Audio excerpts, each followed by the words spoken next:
Chapter 1523 Netherworld Emperor. What's his situation?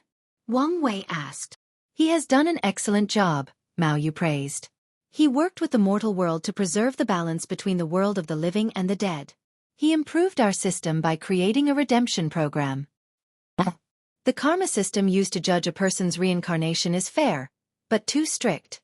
People who have neutral karma have a higher chance of reincarnating as animals, which is somewhat unfair. There are also people with negative karma, but they have a change of mind at some point in their life, and they died before they could make up for it. Mao Yu sipped her tea. Li Jun proposed that we redeem these people instead of judging them harshly. They can sign a contract and work for us until they meet the karma requirement for a better reincarnation. We ran a mock trial in the lower dimension with Li Jun as the leader, and once he perfected the system, his idea was incorporated into the larger system. That sounds like the concept of purgatory, Wang Wei thought. However, he never mentioned such a thing to Li Jun, meaning he thought of it on his own. Is that why he was rewarded? Wang Wei asked. He was first offered the position of a Yama King seed. However, he was not a fan of all the rules and restrictions. So, he was rewarded access to our training grounds. It's a shame. He would have made an excellent Yama King, Mao Yu praised. He might have calmed down because of his position, but battle and war runs through his blood, Wang Wei said, not surprised that Li Jun rejected the offer. True, Mao Yu nodded. When Li Jun was not doing his job, he spent most of his time fighting in the battle tower in the dream world. His calm temperament might fit the position of Yama King, but his nature was that of a warrior. It's a shame I can't see him, Wang Wei muttered. Li Jun was the only person he could count on not to care about his status or difference in cultivation. Wang Wei had been chasing the warm atmosphere before his ascension, and Li Jun was probably the only one who could give it to him. I'm glad he's thriving, Wang Wei smiled. He finished his tea, and his grandmother filled his cup. On to the main topic. I came here for this. Wang Wei summoned a cube on his palm, which was the modified nether hell he stole from Yingzhang and the Earth Emperor. This is, Mao Yu muttered as she looked at the world inside the cube. She waved his hand to block this world from all sight. With his move, Wang Wei finally confirmed that she was indeed a primal, and probably one of the best. Paradise, Wang Wei said. Life is an eternal cycle of reincarnation.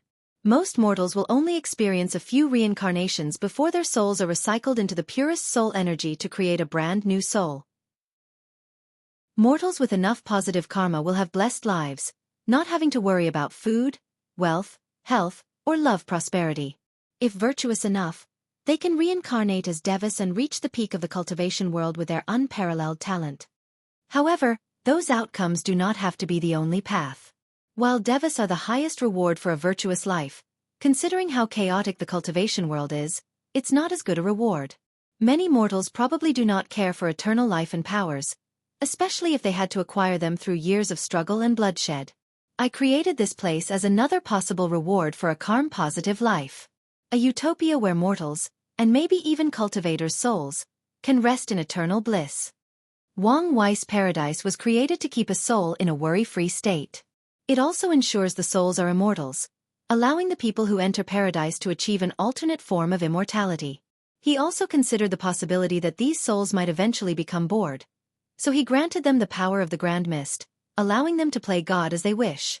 Of course, he also understood the paradise might be drastically changed once he hands it over. Mao Yu looked at the cube, and her aura suddenly fluctuated. She exhaled deeply before closing her eyes and entering deep meditation. Wang Wei frowned, but waited. The session lasted more than an hour. Mao Yu sighed with a wry smile. I thought my state of mind had reached perfection, but even I couldn't resist the temptation. I guess I'm no different from Mithraea. Grandma? Do you know what your invention means to people like me? Wang Wei did not hide his confusion, and Mao Yu took a moment to gather her thoughts. A while ago, we received major news. During the upcoming Transcendent Age, the Chaos Universe will be divided into 5 quadrants.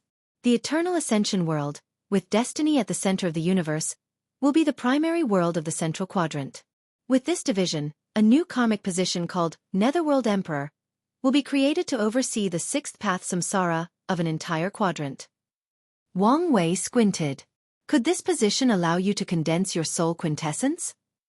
You know about that name? Well, I guess I shouldn't be surprised, Mao Yu uttered. The competition is fierce among the Yama kings, especially for the central quadrant. It also doesn't help that only 5 positions are available. It's almost guaranteed that one position will go to one of the kings serving in the eternal Ascension world.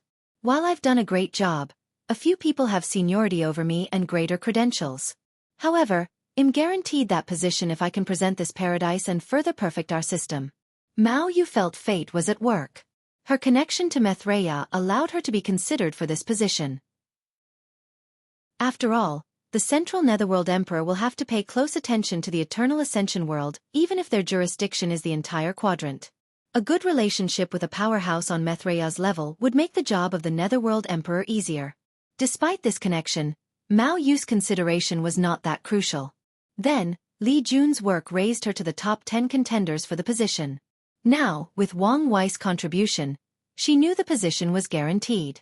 Grandma, I don't want to burst your bubbles, but my relationship with the cardinals is not ideal. You might lose this opportunity because of me, Wang Wei said slowly. Well, maybe that's not entirely true. They might give you the position to keep you under their control and use you against me. Mao Yu looked at him. You're only a paragon. Why do you have any kind of relationship with anyone from the tribunal? It's complicated, but you only need to know it started with the Fate Cardinal, and I think all the others are now involved, Wang Wei explained. Mao Yu groaned softly. She would not believe it if anyone else said it, but she knew the reputation of her grandson as a trouble magnet. You don't have to worry about that, Mao Yu reassured. Grandma, this is serious. Let me ask you something, Mao Yu continued calmly. If time were linear, the tribunal has existed since the end of the Lost Age. For countless years, the 6 cardinals have managed the grand constructs and the chaos universe without an issue. So, why did they suddenly need assistance? Decentralization of power, Wang Wei replied. Someone thinks they haven't been doing a good enough job or have too much power, so it's stripping some of it from them. Exactly.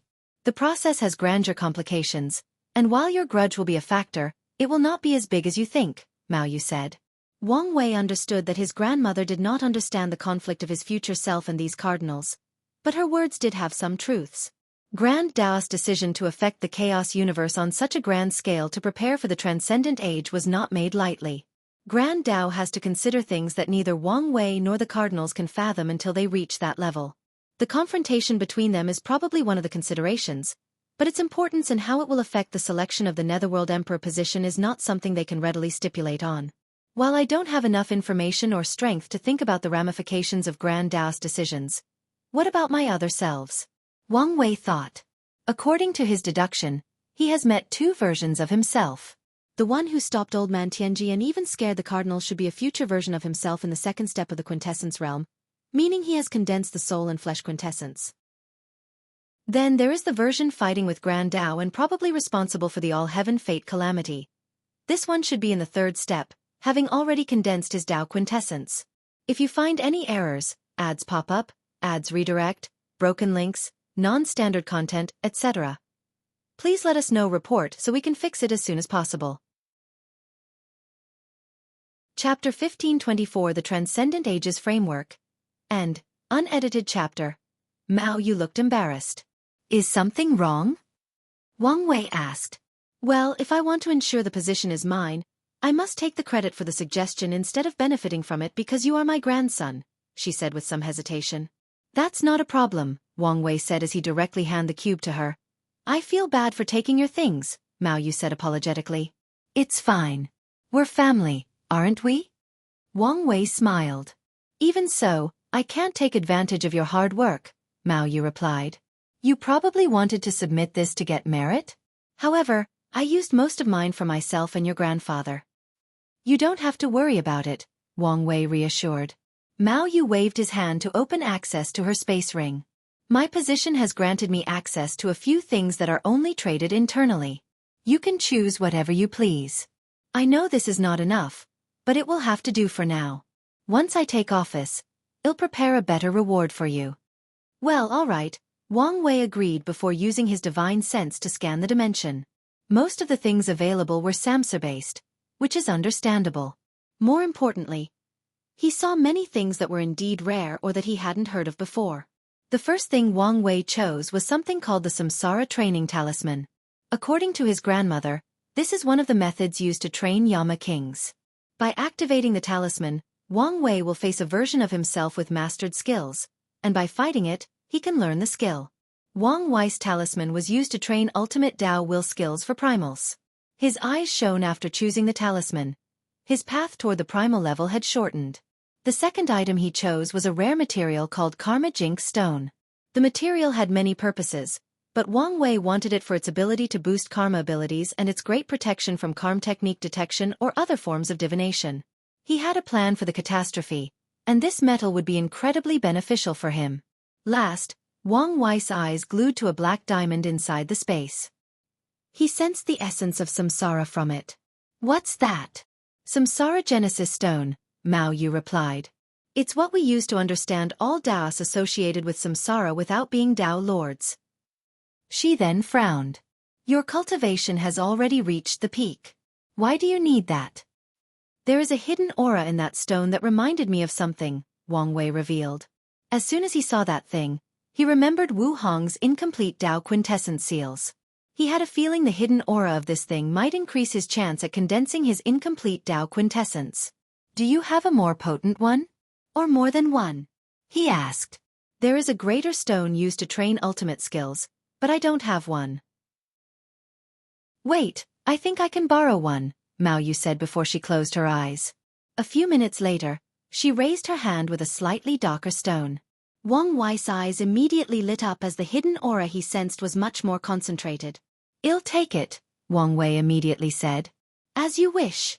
Mao Yu nodded as she handed the stones over. "As I said, I will prepare a better reward for you once I have the position." "In that case, I'll wish you success," Wang Wei nodded. The two chatted for the next few hours before Wang Wei left the underworld, returning to his seclusion. He immediately wrote 2 talismans, one for his sect and the other for his fiancée, telling them of the news he had just learned. He also asked the sect to check on Dong Lifen's situation. Lastly, he sent the Samsara Genesis Stone to Wu Hong so she could confirm whether he had sensed correctly. Although he trusted his senses, she was the one with the actual incomplete Dao quintessence and could probably detect more than he. Now that he was alone, Wang Wei took this opportunity to analyze the information from his grandmother. There is no way the Netherworld Emperor position is the only one being created. The division of the Chaos Universe into quadrants will mean a more controllable system. It's very likely that each quadrant will now have a new position based on the cardinals. The Heaven Cardinal Envoy will be responsible for all the Chaos worlds in their quadrant and maintaining the heaven laws of these worlds.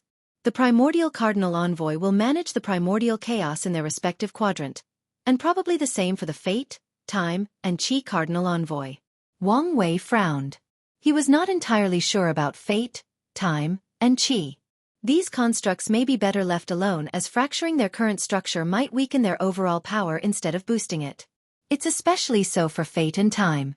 Well, even if those structures are not divided, there will definitely be envoys, Wang Wei analyzed.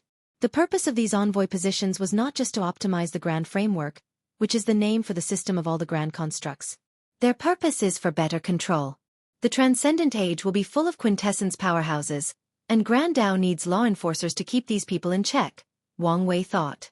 And the existence of these people might not just be to weaken the Cardinals' power, but also free their hands so they can more readily intervene in the affairs of the Chaos Universe.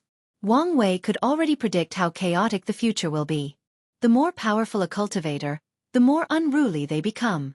However, Grand Dao is all about order, about controlling the chaos.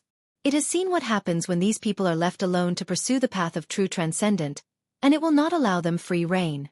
This is not good news for me or any other cultivator, Wang Wei thought.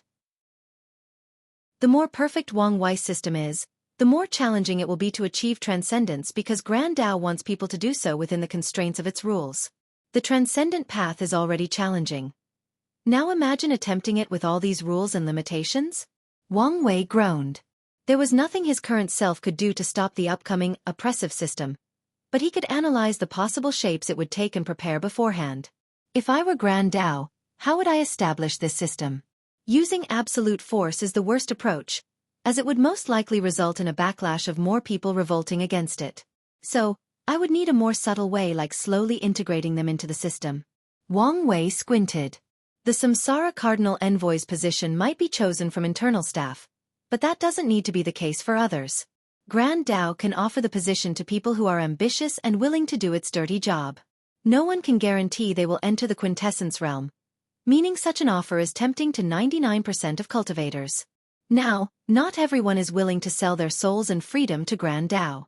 So, I would create a second tier of the system with more freedom to lure more people to incorporate, for example, the Earth and Heaven Emperor position. While the Netherworld Emperor and Heaven Cardinal Envoy are in charge of a quadrant, they might have subordinates in the form of Earth and Heaven Emperors that control individual source chaos worlds, further decentralizing power. No, I was wrong.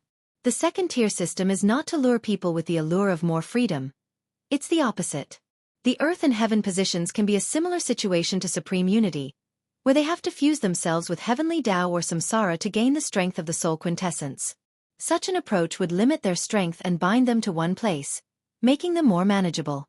And Grand Dao's target for these positions is people without the talent or drive to walk the transcendent path. These people would be willing to sacrifice their souls and freedom and become Grand Dao's watchdogs for a chance at power. Wang Wei was not happy with his deduction. If he's right, Grand Dao will have 3,800 Earth Emperors and 3,800 Heaven Emperors, all in the soul quintessence realm, at its disposal to establish order in the Transcendent Age. And that's not mentioning the 30 envoys above them who are more powerful and have greater authority. What about human emperors? What role do they play? Wang Wei asked himself. They are the transcendent path of sages, of merit. They represent one of the correct or acceptable methods of transcendence that Grand Dao allows or encourages. If someone contributes enough to a source chaos world to gain the title of human emperor and has a third-rank golden body of merit, they will meet the qualification for the sage emperor position, which should be equal to the soul quintessence realm. If you find any errors, ads pop up, ads redirect, broken links, non-standard content, etc., please let us know. Report so we can fix it as soon as possible. Chapter 1525 The 12th Revolution, and the title of True Human Emperor has already been used. What Wang Wei meant in the previous chapter is the position of Sage Emperor. The Sage Emperor position is all about doing good deeds and improving the world for the better. Then, what about Yingzheng's path? Wang Wei thought. The human, earth, and heaven karmic position is divided into 4 tiers. Lesser for one heaven will world, minor for the entire lower dimension, greater for a normal chaos world, and true for source chaos worlds. The Sage Emperor position is the transcendent tier level of the human emperor path, meaning there should be another position for the earth and heavenly emperor spot as well. Yingzheng's path is about getting the true tier of these positions, understanding their essence, and using them for himself. The path of human can help him condense a soul quintessence, and the path of earth can condense his flesh quintessence as he uses the power of death to transcend his flesh from the mundane. Lastly, the path of heaven can help him condense his Tao quintessence as he gains access to all the laws of heaven and earth.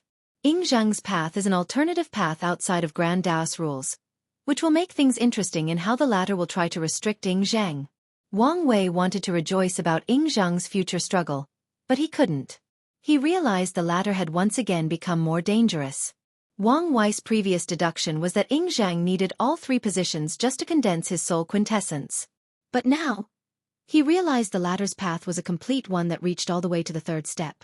As soon as he learns the name of the quintessence realm, he'll know how precious his path is and figure it out. Wang Wei frowned. He still believed his wife would be the first transcendent of the eternal Ascension world, but he did not like how close Yingzheng kept coming. I really need to put him in his place, he thought. Wang Wei could upgrade his title to the tier of True Human Emperor after saving the eternal Ascension world from the 7 moons and Supreme Unity's grasp. He hasn't done so because Heavenly Tao is being petty. According to the rules, he did not need to manually do it as the title would be handed to him after his achievements. However now, he needed a tedious ceremony for the upgrade. I already have a 3rd-rank golden body of merit, and with a human emperor position, maybe, I can use Yingzheng's path of human to increase my odds of entering the soul quintessence realm, Wang Wei analyzed. He had the soul quintessence technique, but he could also increase his odds with another path. Better yet, it may increase my strength in that realm if I used more than one path of condensing my soul quintessence. Regardless of the future potential or just to mess with Yingzheng, Wang Wei had no argument not to try this approach. So, He put that as one of his tasks for the future. Wang Wei had finished with his deduction, meaning it was time for his cultivation. However, he did not immediately start but used rare resources to condense a clone. According to the laws of heaven and earth, most cloning techniques decrease the productivity of cultivating. Grand Dao created those rules to probably prevent people from abusing the method for their cultivation. However, as usual, the rule is not absolute. Some powerful and unique clones can be used, but they always have some restrictions. Mostly only the person who creates them can use them without limits, or the resources required are astronomical. Wang Wei usually did not need to use such a thing, but he had a feeling that time was in a hurry, so he used it. Wang Wei tasked the clone to refine an artifact for him using the Karma Jinx Oregon. He had a plan on how to act from the shadows during the catastrophe, and this will become crucial in the plan. So once that was dealt with, he focused on cultivating. He had plenty of Tier 12 Fiend God bloodline to study, whether from Wu Hong or his sect. While Li Ming was obsessed with battle, Wang Chong's passion was body refining, which meant he had plenty of materials from Fiend Gods, which were considered the epitome of body refiners. Of course, Wang Wei found this statement to be one of Grand Dao's greatest propaganda, considering the second true transcendent of this universe was a human body refiner. Without hesitation, Wang Wei started to comprehend the secrets of the Tier 12 Fiend God bloodline. The first secret he discovered was the bloodline's ability to remove flaws. It's rare for a Fiend God's flesh to have any flaws from the gate of flesh tribulation, as their bloodline will slowly remove these flaws. This ability made sense since humans and other races can also slowly cultivate to remove these flaws. However, Fiend Gods had mastered this ability since their bloodline meant they could only grow slowly, and the process would be completed automatically. Their bloodline is so potent at removing flaws because of its ability to perfect itself using the primordial chaos will, Wang Wei concluded. This revelation should have been a problem for him because the Wang clan's human Fiend God bloodline was flawed. When Wang Wei modified it, he replaced primordial chaos with nothingness, but not everyone could face such an entity without dying. He planned to add the ability to condense the physical manifestation of whatever characteristic the clan members used. For example, if someone uses Immortal Flame as their characteristic, they could summon the manifestation of all immortal flames as the source of their bloodline and condense something like Immortal Flame will to replace the primordial will. Wang Wei did not have the ability yet and planned to wait until later. However, it seemed someone had finished what he started. It should be the work of Wang Chong and Qiyuan, he thought. As he observed the clan's bloodline source, he detected the Tao of origin on top of his power of nothingness. The Wang clan members can access the origin of whatever characteristics they use and summon the physical manifestation. For example, someone with an Immortal Flame characteristic would summon the origin of Immortal Flame to replace primordial chaos. Wang Wei even saw someone had perfected his method of condensing other wills to replace Fiend God's primordial will. That makes my job easier, Wang Wei thought before starting the modification. He knew enough about perfection to add it to their bloodline core to give the clan the same ability as Fiend Gods to remove their flaws. The following step was to improve on previously existing abilities, like the passive increase of strength that allowed people born with a Tier 12 bloodline to reach the Paragon realm. Of course, Wang Wei went further and wanted a Tier 12 bloodline that reached the Elder Fiend God 10 heaven.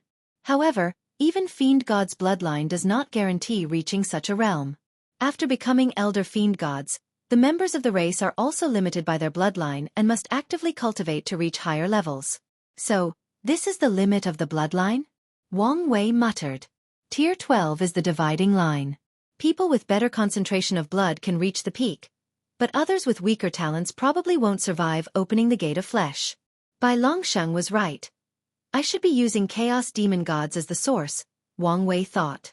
His plan was always to use the best, and since Fiend Gods were the most readily available, he had to use them. He did not dwell on this for too long and focused on the task at hand. How can I break this bloodline limit or reduce its effect? Wang Wei thought. He wanted his clan to reach the peak, or at the very least, increase the probability. After pondering briefly, Wang Wei had an answer. What was the major difference between humans and Fiend Gods? We are born weak, Wang Wei answered. The human race had to rise to the occasion to be able to compete with those top races, meaning they never had to rely only on their bloodline. In that case, it'll reduce the passive growth ability of the bloodline in exchange for more potential, Wang Wei thought. The Wang clan might take twice as long to grow from Fiend Gods, but their ceiling will be much higher. Additionally, it's only passive growth, not taking into account active cultivation and struggle. A double growth time seems too small, Wang Wei thought. He contemplated for a while, calculating that a 10 times difference was the optimal number. The human fiend god bloodline will reach its optimized state in terms of potential, while the slow growth will not be so outrageous that it's detrimental. Of course, the Wang clan won't accept such slow growth, meaning its members would have to work 10 times harder than fiend gods from now in the future for the same growth rate. Let's use 5 times. Wang Wei ultimately decided. If you find any errors, ads pop up, ads redirect, broken links, non-standard content, etc., please let us know. Report so we can fix it as soon as possible. Chapter 1526 The 12th Revolution, 2. The next secret Wang Wei discovered was interesting. When he was young and ignorant, he assumed that fiend gods needed their primordial loss and the boost from the primordial will to help them fight against paragons. However, as he grew more knowledgeable, he understood that fiend gods can rely on their flesh to fight equally with paragons. So, what was the purpose of the primordial law and primordial will boost? It was to give them the advantage. Primordial chaos was their home, meaning fighting a fiend god meant always losing the home advantage, unless the battle took place inside any chaos worlds. While studying the bloodline, Wang Wei discovered a unique talent granted to a few extremely talented elder fiend gods, known as the primordial egg. In simple terms, this ability allows certain fiend gods to condense a source of primordial chaos inside their heart.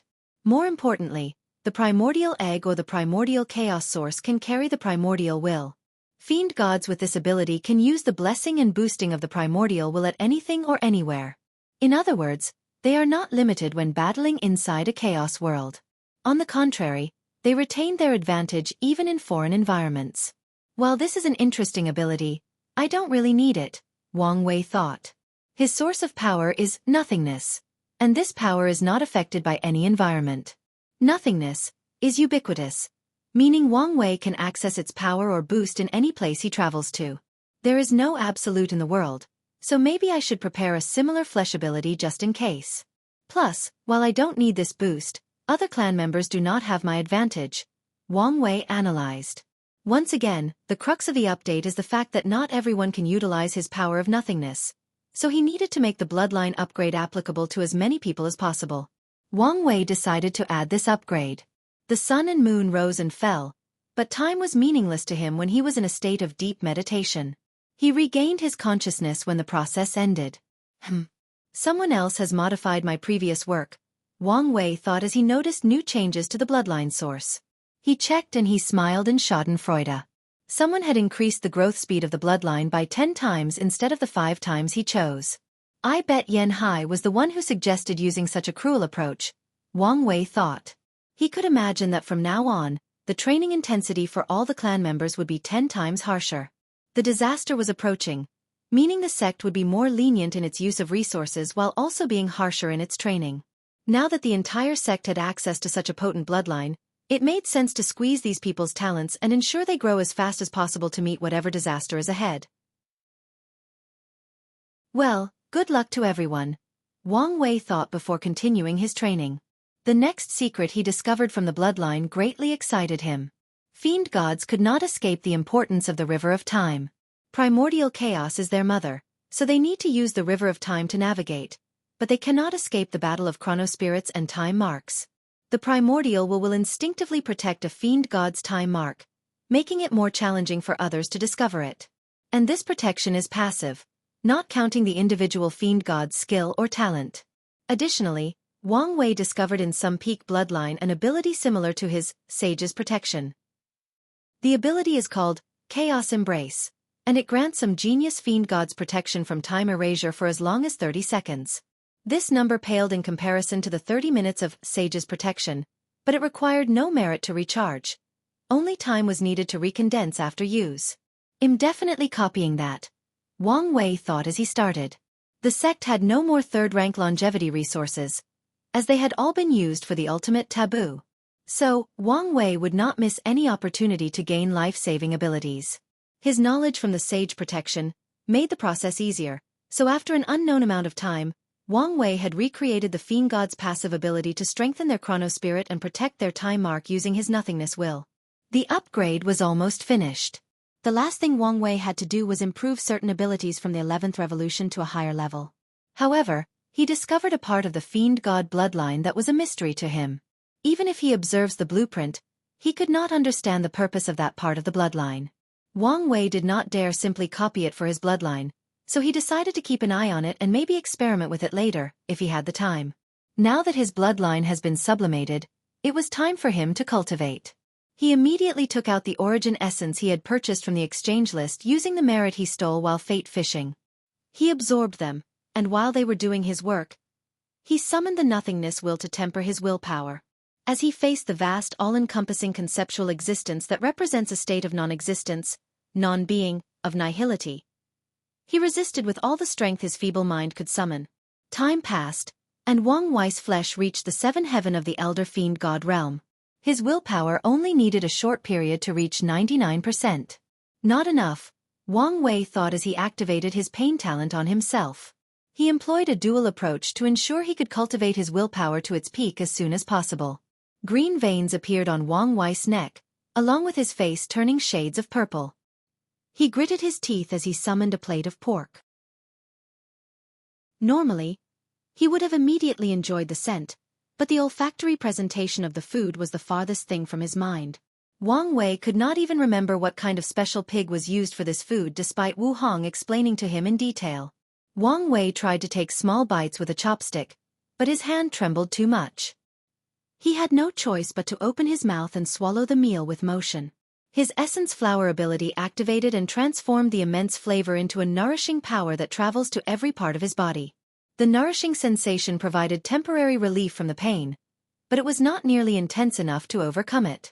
On the contrary, the constant rotation of pain and relief made the situation worse.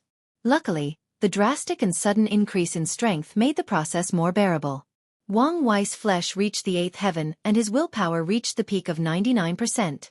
As Wang Wei was about to continue his cultivation, he had to stop himself briefly as the power of nothingness had intensified. He was on the verge of reaching the peak of emptiness, which is the peak of the 3rd stage that he divided nothingness into. I need to be more careful, Wang Wei thought as he momentarily stopped cultivating and focused on raising his willpower and absorbing more power into his nothingness wheel. Time was meaningless to him, so he did not pay attention. He did not know how much time had passed, but his willpower was finally tempered to the pinnacle, and his emptiness stage reached the peak. This feeling, Wang Wei muttered. He now had this strange affinity with the power of nothingness. Just like fiend gods were the darlings of primordial chaos, he was now the son of nothingness. It's probably better to be the son of nothingness than the son of fate, he commented. His new affinity would bring him many advantages, whether in battle or for his future cultivation. Wang Wei muttered as he noticed something else. My fate seed status has further decreased, Wang Wei analyzed. It seems his increased affinity to nothingness has removed some of the shackles of fate from him. Excellent, Wang Wei shouted out loud. He saw another way to ensure his freedom. When he condenses his flesh quintessence and enters the realm of true nothingness, he should remove all the remaining effects of the seed or most of it. Wang Wei took advantage of his excellent mood to continue his cultivation. He activated the Causal Feedback Sutra, summoning a projection of the River of Fate. A gray bridge constructed from the river, leading directly to Wang Wei. Scenes of everything that he experienced since ascending flashed in the river, releasing an unknown power through the bridge during the process. Wang Wei absorbed the power into his flesh. The power is not as versatile and potent as the one from the trial, but it's also excellent. Maybe I can combine the two, he commented. With this causality power, Wang Wei's cultivation soon reached the 9th heaven, and he had plenty of energy left. What to do with you? Wang Wei had predicted the harsh requirement for energy/power to cultivate in the quintessence realm. Grand Dao has learned from its mistake after what happened with the founder of the primeval body mansion, so it does not think the latter will allow cultivators to absorb energy from the Grand Dao source to facilitate their transformation to a higher self. I have Malikia soul energy reserve, meaning I won't have an issue for my soul quintessence, but I should prepare for the future, Wang Wei thought. Like always, he was ahead of his peers. Maitreya had to use the energy from the souls of countless her variants, and she probably stole from the River of Time. Supreme Unity was lucky and had access to Heavenly Taoist world source, but he also had to wrestle control over it. However, Wang Wei already had plenty of energy saved up for his ascension, and they might be enough for more than one person. The causality power from this technique was an additional source of power for his future cultivation. The interesting thing about this resource is that it's renewable and karma-free, Wang Wei thought. The causality power was derived from him changing the world, mostly in a positive direction, in exchange for this power. There is a high chance that Grand Tao will strictly manage high resources, and karmaless sources of power like this will become extremely valuable, he thought. Wang Wei decided to conserve the energy reserve for future use and update his technique after condensing his soul quintessence. If you find any errors, ads pop up, ads redirect, broken links, non-standard content, etc., please let us know. Report so we can fix it as soon as possible. Chapter 1527 Myriad Devourer's Experience. Wang Wei labeled the Causality Feedback Sutra as the highest importance in his mind before moving on with his cultivation. His flesh had reached the 9th heaven, so he only needed to swallow a pill to instantly reach the peak. The advantage of a great background took place as Wang Wei swallowed the profound essence pill, raising the cultivation of his flesh to the peak. Wang Wei slowly stood up from the lotus position. He clenched his fist, feeling the power coursing through his veins. Wang Wei smiled as the imbalance from his lack of flesh cultivation was finally solved. He activated the formations to test the full extent of his strength without destroying everything around. After a few hours of adaptation, Wang Wei activated his dream battle technique, condensing an image of a fiend god. He spent days fighting with his opponent, slowly adapting to the strength of his flesh. Once he had adapted, he watched as the dream construct dissipated, but he did not care since he was deep in thought. Fiend gods are not as weak as I imagined, Wang Wei thought. He was living in the mindset that humans or paragons had won the three-way competition against fiend gods and primarchs. While this was true, he realized the defeat of fiend gods was not the same as primarchs' defeat. Primarchs have mostly become irrelevant. From the records he read from Wu Hong's library, he knew the situation of the primarch path was the same in most chaos worlds. Meanwhile, while fiend gods are no longer the most powerful race or path, they are still not weak or irrelevant. On the contrary, it could be argued that they are still the rulers of primordial chaos. Fiend gods are the epitome of the flesh, paragons are the epitome of the chi path, so by that logic, shouldn't primarch have walked the path of the soul? Wang Wei thought. He felt the primarchs may have walked the wrong path, focusing on their bloodline instead of their souls. Grand Tao allowed this competition to see which path will become mainstream. However, it appeared Grand Tao had long known the result of this competition before it even started. Wang Wei thought of that because of two people: the primeval body mansion ancestor and the Ji clan ancestor. The mansion ancestor took most of the luck of destiny from the essence path, meaning the fiend gods had little chance at prospering in the competition, especially when there were so many limits to body refiners. And the Ji clan ancestor did the same for the spirit/soul path, but even worse, his actions seem to have fundamentally hurt the soul path for the entire chaos universe. It has long been fated that the future of the chaos universe belonged to the Chi or Paragon path. However, Grand Tao still allowed everyone to compete to see if things would deviate from its natural course. Sadly, it did not. Well, maybe it did, since the primarchs did not even walk their destined path of the soul. If my theory is correct, the Grand Assembly should be more interesting than I thought. Wang Wei smirked. He no longer focused on these thoughts and continued his training. He condensed a dream construct of his fiancée to fight. They fought for hundreds of years only using their flesh until Wang Wei was satisfied. He did not become arrogant because he defeated that dream construct, since it was created based on her strength before the perfect foundation, not to mention the 13 Transcendent Foundation. Wang Wei had now achieved his training objective for the retreat, but he did not leave. Instead, he sat cross-legged and entered his sea of consciousness. He reached an area that was heavily sealed. "It's time," he finally muttered. Wang Wei felt the pain of his flesh being disintegrated by the power of void, leaving him a white cloud state that he deduced might be his soul. Damn, I'm in big trouble this time. I need to find a way out of this situation, or I will definitely die. His intuition was screaming of danger everywhere, and it did not help that his small cloud-like body was rapidly dissipating. He looked around him while suppressing the negative emotions. He noticed these blue spots that required intense focus to observe. He pondered what they were and why they were here. No time to think now. This may be my only chance. Wang Wei focused on moving forward and his soul followed his intent. He rushed to the closest blue spots, and it immediately fused with him. The feeling of weakness rapidly dissipated, followed by a sense of warmth and power. It worked, Wang Wei thought before flying toward the next one. He felt the same sensation and joy, so he continued his actions. However, as he headed toward the third blue spot, Wang Wei's intuition activated by overwhelming his mind with a sense of dread. He did not hesitate to turn around and choose another blue spot. He repeated the process a few times, and after swallowing 10 spots, Wang Wei felt his soul no longer needed any aid to stop dissipating. Such a revelation should have been enough for him, but he understood this may be an opportunity for him, so he continued chasing after the blue spots with the utmost focus. He did not know how many he swallowed, but there were many. By the time he finished, his soul had turned purple, and it was the size of a king-size bed. No more, Wang Wei thought to himself as he looked around. He had long discovered his senses were now extraordinary. He could see thousands of miles away with a thought. Well, I guess it's time to return home. However, his soul suddenly froze. He realized there was nothing around him, meaning he was far from home. No, I can't be lost here. I must return home, return to civilization. Unfortunately for him, his panic was useless. He was now in primordial chaos, meaning he could not use forward and backward to navigate. All he saw was endless darkness with a tinge of purple. I need to calm down, Wang Wei talked to himself. It's unlikely I can find home by traveling without direction. So, I need a way to navigate this void. I should just choose a path and hope to find a place with life.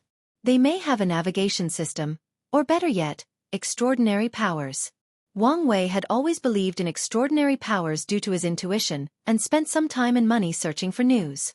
However, the result has always been a failure, until what happened to him. Now that he knew the soul existed and could even be controlled, there must be other extraordinary means that could help him return home. His only focus now should be to find any form of life or civilization. Wang Wei then closed his eyes and sensed any threat around. After finding the less dangerous direction, he flew toward that area. His plan was sound, logical, and the best course of action he could take in his situation. However, the execution soon proved how terrible his situation was. Previously, Wang Wei was so focused on surviving by swallowing these blue spots that he never felt the passage of time. But now that he was conscious, his nightmare began. He could tell how long it had passed, but it felt like an eternity. Left alone with only his thoughts, the boredom and loneliness immediately crept in. Wang Wei started doing mental math to pass the time, but once the numbers reached in the quintillion, he could no longer keep going. He knew he needed a solution as soon as possible or the loneliness would drive him mad. So he chose to sleep. Every time he felt his mental capacities deteriorate, he would shut off all his senses and sleep for countless years before waking up to continue his journey. This method worked for a period, but not forever. Wang Wei realized his periodical sleep became longer each time. Soon, the fear that he might sleep for eternity overtook his mind, and he refused to use it again. So, he bore the brunt of the boredom and loneliness until he could no longer. His state had deteriorated to the point that he could not even detect the danger warning of his intuition. So Wang Wei was almost scared to death when a demon god appeared before him. The creature had a humanoid shape, but its face was carved from a green crystal. More importantly, the creature was a giant, and when it gazed at Wang Wei with its eyes, his soul felt an instinctive fear. For a few seconds, Wang Wei forgot his madness as fear replaced all his other emotions and thoughts. Am I going to die here? He thought. Every inch of his soul screamed this was the end for him. No, I can't accept such an end. He did the soul equivalent of biting his tongue to use the pain to awaken him from the fear suppression. Then, Wang Wei turned around and ran away. If you find any errors, ads pop up, ads redirect, broken links, non-standard content, etc., please let us know report so we can fix it as soon as possible. Chapter 1528 Myriad Devourer's Experience 2. The crystal-headed creature looked at this high-level soul with intrigue.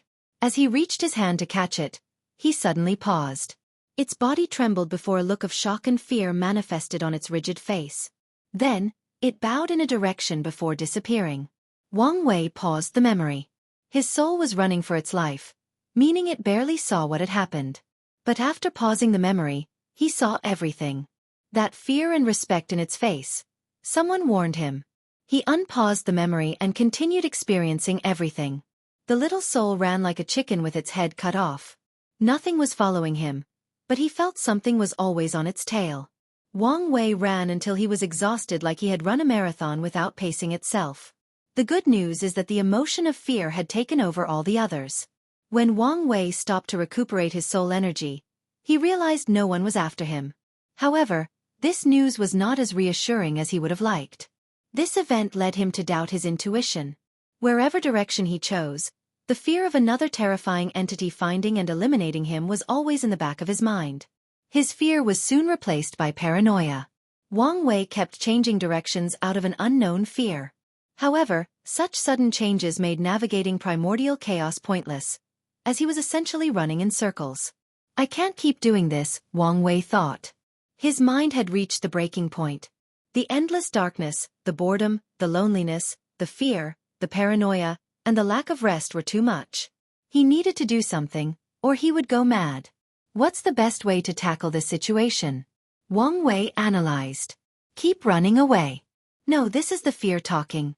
I need a good strategy. Running away and surviving is the best strategy. Shut up, I'm trying to think. Why do you need to think? That creature could be here at any moment, and we have nothing to rely on. Keep running until we're lucky to find someone to help. Luck. Do you think luck will help us? You've read novels, so I'm sure we've had an idea of where we are. Do you think running is the solution? Do you have a better solution? I'm trying to think of one. Then, try harder. I would if you would keep your thoughts to yourself. I'm just trying to help and keep you alive. Don't be ungrateful. Wait, why am I talking to myself? No, I need a plan now. What about? Shut up. Plan. What about meditation? It's supposed to be excellent for the mind, and it's also the way cultivators train. Wang Wei closed his soul eyes and isolated all his senses, focusing on his inner self. However, he immediately ran into another trouble. How to meditate. He had no knowledge of cultivation, so he focused on what he knew about regular meditation. Let's remember what the book said. It's not about emptying your mind of all thoughts, but confronting your thoughts and emotions. It's about analyzing, understanding, and controlling your thoughts. Don't judge them, but calmly and logically assess why they exist and confront them if needed. I'm currently deeply afraid, and even paranoid, but that's because I'm in a situation beyond my depth. I'm away from home, weak, and without any help. What can I do to change that? The best way to remove my fears would be to become stronger, but that's not possible. No, it is possible. Since the soul exists, perhaps I can utilize abilities like soul attacks. If I have the means to defend myself, I don't have to worry about other creatures. Well, not worrying is too much. At least, I can fight for a chance of survival. Wang Wei was a man of action, so he immediately put the idea to action. He started with the basics. Since he could control his soul with thought, he tried ordering it to attack.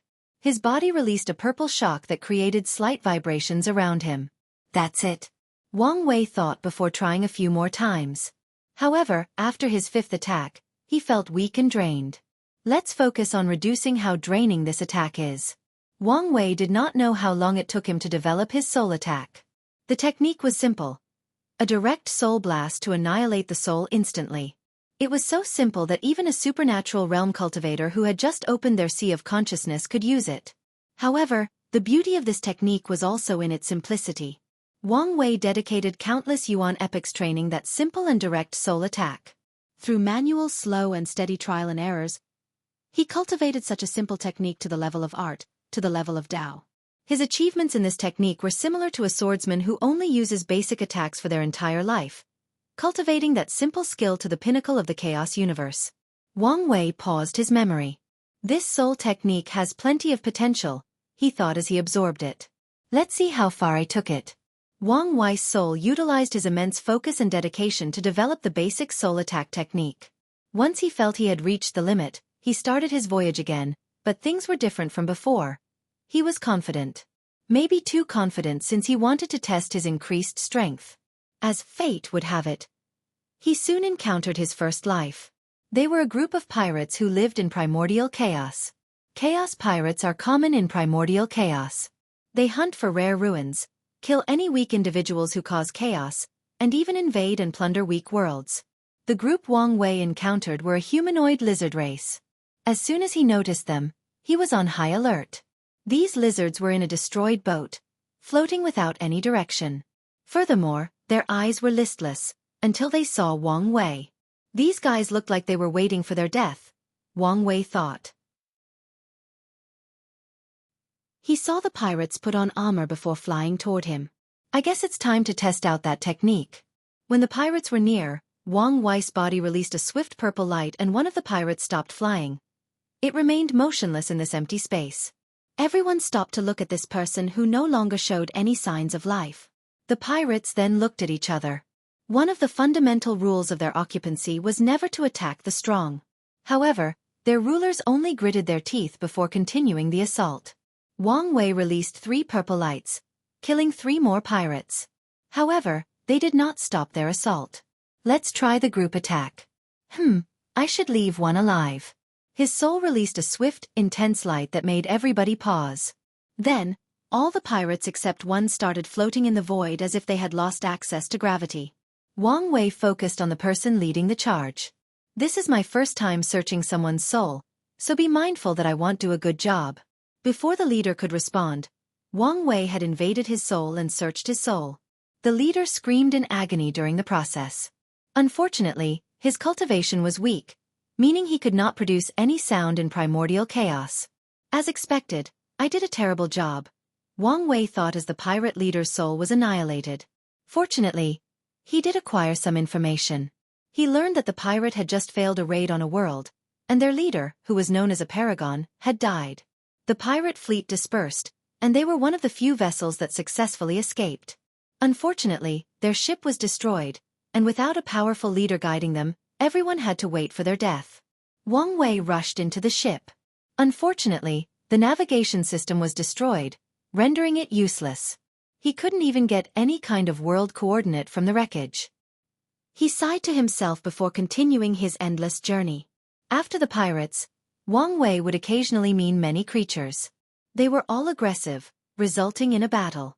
Each creature was more powerful than the previous one, allowing him to improve his technique rapidly through fighting. The process also slowly built his confidence, allowing him to overcome his previous fear and paranoia. Hong Jun could not be more obvious, Wang Wei thought as he paused the memory. But, I wonder what he was thinking? He tried to put himself in the latter's mind. Hong Jun had a major plan, but saw an anomaly. Instead of eliminating it, he became intrigued and decided to allow things to take their course. Then, as he became more intrigued, he started minimal interference and guidance.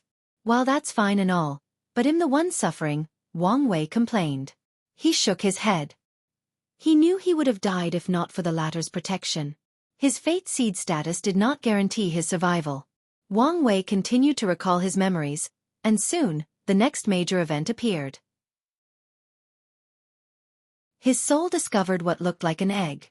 If you find any errors, ads pop up, ads redirect, broken links, non-standard content, etc., please let us know report so we can fix it as soon as possible. Chapter 1529 Myriad Devourer's Experience 3. Wang Wei carefully approached the egg, and upon close examination, it was indeed an egg. A creature being nurtured in such an environment? It must be extremely powerful. Wang Wei took a look and prepared to leave. He was worried that this creature's parents might come back and eliminate him as a threat. Then, an idea suddenly popped into his mind. What if I took its body? He has been in soul form for so long, and the idea of flesh was enticing beyond words could describe. But it's probably not human. No, that doesn't matter since I can probably change my form. However, is there any danger in body possession? According to what he read, there is usually some danger from body possession from the residual will of the body. However, this egg looked like a creature that hasn't fully developed yet, so Wang Wei thought the process might be less dangerous. He looked at the egg, hesitating. Time is running out, and I need to be decisive. He strengthened his resolve before rushing into the egg. He immediately made a connection to something, which he theorized was the creature's body. However, the connection was not that deep, preventing him from knowing what he looked like. Along with the connection, Wang Wei felt a power nourishing his soul. He did not know what it was, but it was potent, and the feeling of growing stronger was quite pleasurable. Sadly, his happiness did not last long.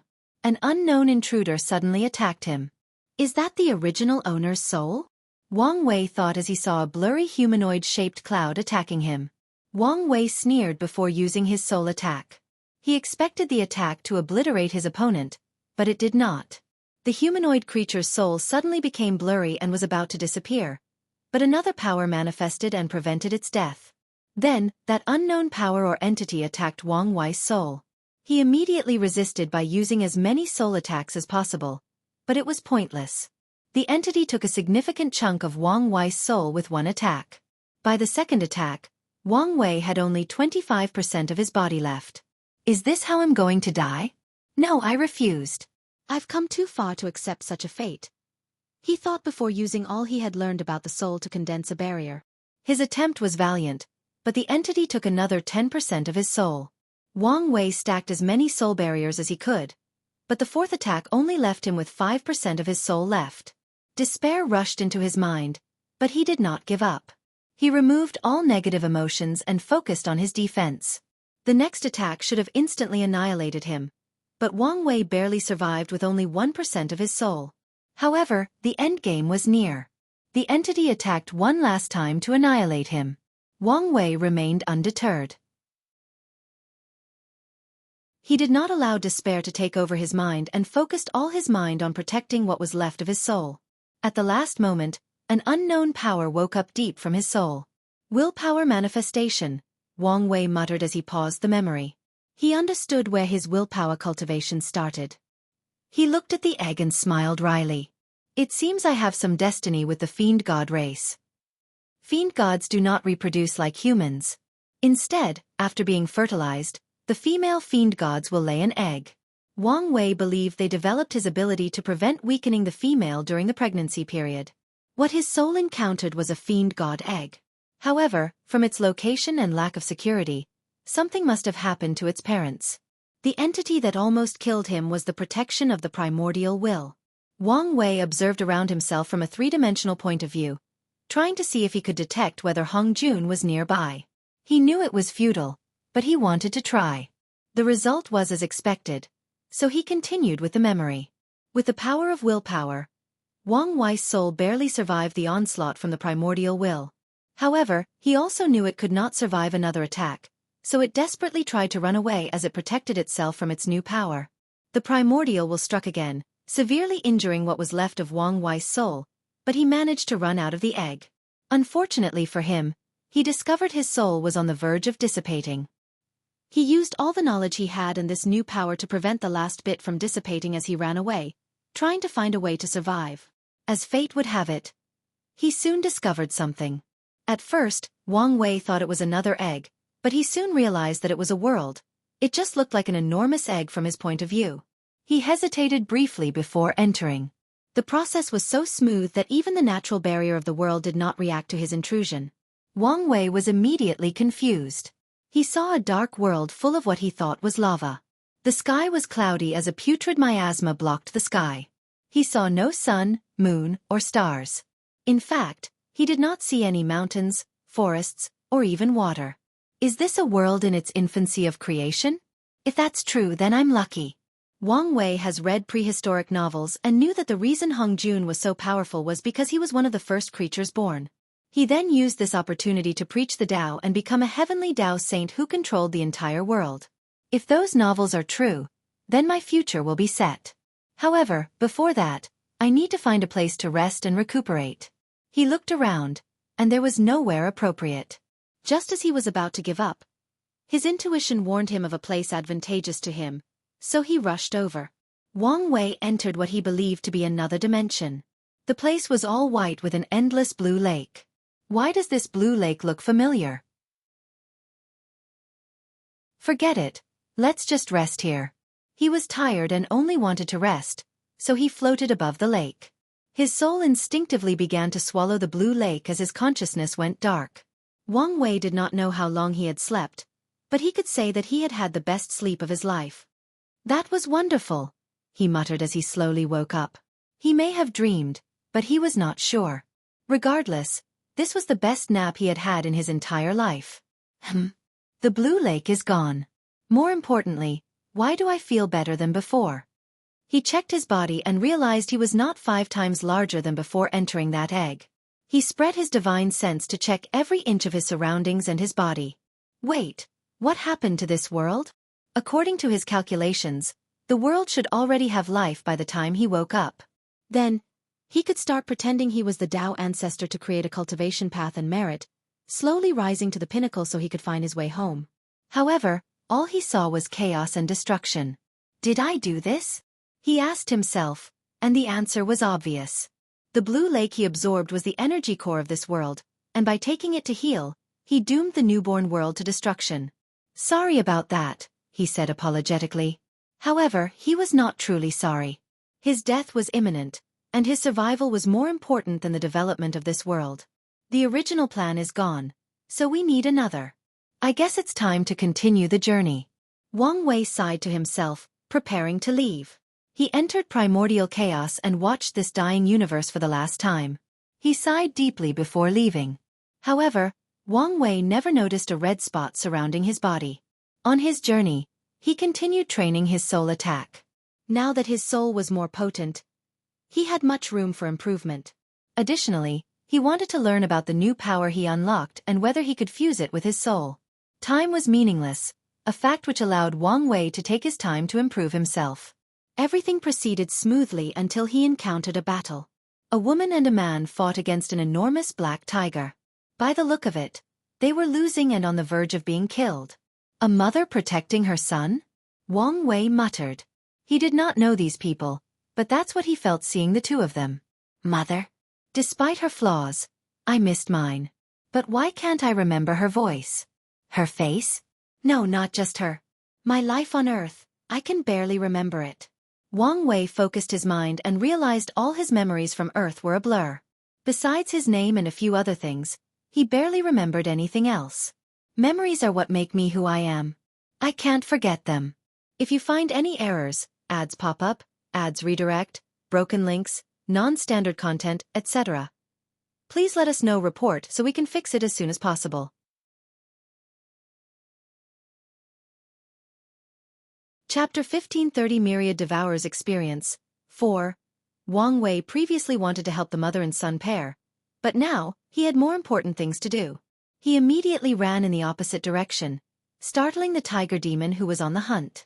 Wang Wei did not notice others' reaction nor did he care. His entire focus was on his memories. He realized most of his memories were now of the endless darkness of this void. So he tried to divide his memories into two: the central core and the miscellaneous memories. The central memories were the ones from Earth that formed his main personality, while the rest were his experiences as this eternal soul state. The process required all his focus, which forced him into a deep meditative state, limiting his ability to process information from the outside. So when his intuition activated and even went on overdrive, he did not notice a single thing. I should be fine now, Wang Wei thought as he tested his photographic memory. His memory was saved, and his core personality was set. As such, Wang Wei felt that he would not have to worry about changing due to the passage of time. Of course, such confidence was simply the arrogance of an ignorant man. Time was the enemy of every cultivator, so none of them would confidently declare that it would not change them. Wang Wei was free to notice his surroundings, so he finally regained consciousness. He immediately felt an immense weakness. However, the feeling was not the same as when most of his soul was annihilated. The feeling was more like he could not control or access his previous power. What's going on? Wang Wei thought as he looked around. His divine sense used to be quick, powerful, and effortless. However, things were different this time around. It took him a while to spread, and even when he did, the process was incredibly draining. Additionally, He seemed limited to a small area around him. Wang Wei noticed that he was in a cage with a magic circle floating above. Have I been captured? Is that a formation? It should be why I feel so weak. It's probably a ceiling formation. He focused his mind, trying to gather as much information as possible. His action paid off as he heard a sound. Two people were arguing, and from the voice, it was a woman and a man. Gentle Fist, what are you doing? The woman asked. Wenxi, stay out of my way, Gentle Fist said sternly. It seems I may need to be more straightforward, Wenxi said. Were you the one who killed all those mortals? Yes. So, you're not even denying it. Your Majesty is severely wounded and needs to recuperate as soon as possible, or our world will be invaded and conquered, Gentle Fist said. That creature is the perfect nourishment. Unfortunately, it's not sufficient. Although he has a paragon quality soul, the quantity is barely at the Empyrean tier. I need to make up for it before His Majesty can swallow him. The creature's soul was enough to awaken the Emperor so that he could find a solution to his injuries. There was no need to kill our people. You've lived so long, so why are you so naive? Gentle Fist sneered. A sleeping emperor is not much different than an awakened one who is severely injured. He needs to return to his peak as soon as possible, and if sacrificing a few mortals is the price to pay, I'm willing to make that exchange. A few? Do you know how many souls you need to raise his soul to the next level? You'll have to kill more than 80% of the mortal population. So what? They'll repopulate in less than 1,000 yuan epochs, Gentle Fist said casually. You! Enough. I'm the current regent while His Majesty is out of commission. So do as I say, Gentle Fist commanded. Wang Wei listened attentively to the conversation. After figuring things out, he immediately concocted a plan. He hid the fact that he had regained consciousness or displayed any signs that he was intelligent. Meanwhile, he also started brewing a terrifying attack. His plan was simple. Gather as much power as possible and with one burst, break through the seal and regain his freedom. However, this was only the first part of the plan. The second part was the information he had just learned. Less than a minute after the conversation, Wang Wei felt a power entering his soul and nourishing it. It's not as enticing as the Blue Lake, but it will do for now. Wang Wei focused on absorbing the souls given to him, while also mastering his increased power. Time passed and Wang Wei grew fatter. He looked like a massive purple blob inside a cage, surrounded by numerous dark red hues.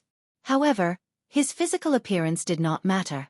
During the time he was being fattened, he condensed a terrifying technique that was ready to be unleashed at any time. More importantly, he had successfully integrated his willpower into his soul attack. Now, he was just waiting for the right opportunity, and his time soon came. After what felt like an eternity, Wang Wei's cage was finally moved to another location. Someone brought him to this dark room with countless humans looking carefully at a coffin. A handsome middle-aged man lay peacefully inside, with a pale complexion. Let's start, said a deep voice, which Wang Wei recognized as Gentle Fist. The man was dressed in all black, with a stern expression, which was further aggravated by his heterochromia. Gentle Fist made a hand seal, and the magic circle above the cage brightened. Wang Wei immediately felt his power being drained and knew that the moment he had been waiting for had arrived.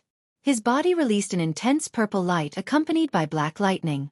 The sound of soul protection artifacts cracking echoed in the golden hall, followed by all the ministers present bleeding from all orifices before dropping dead on the floor. The attack tore apart everything in its path, including the cage and the formation.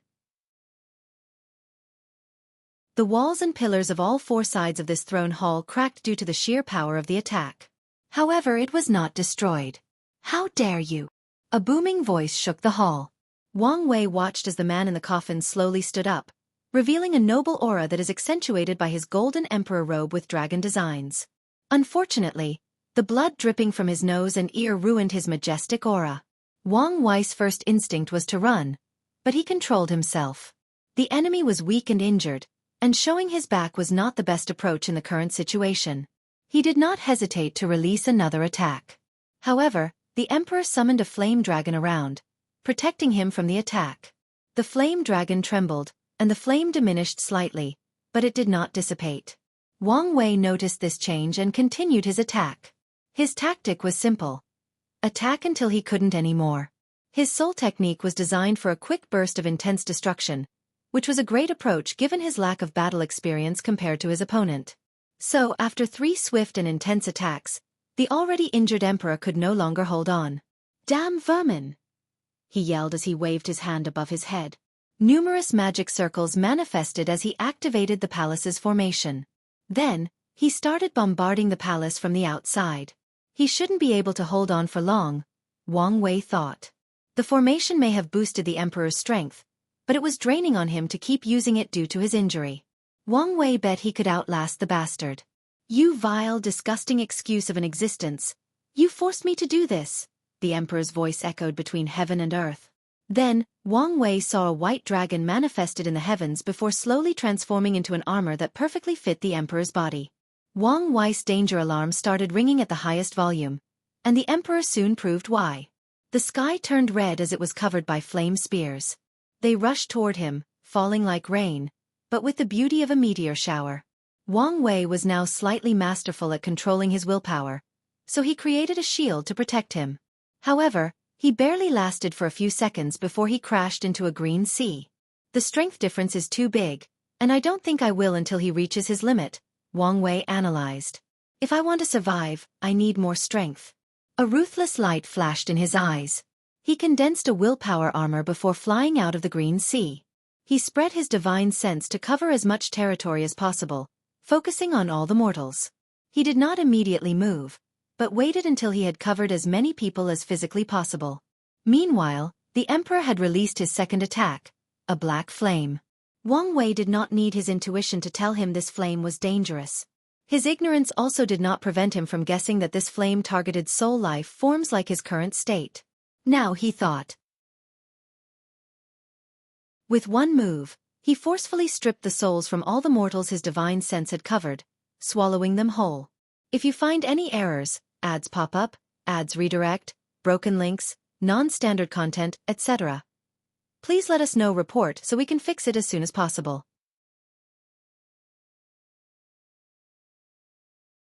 Chapter 1531 Myriad Devourer's Experience, Finale.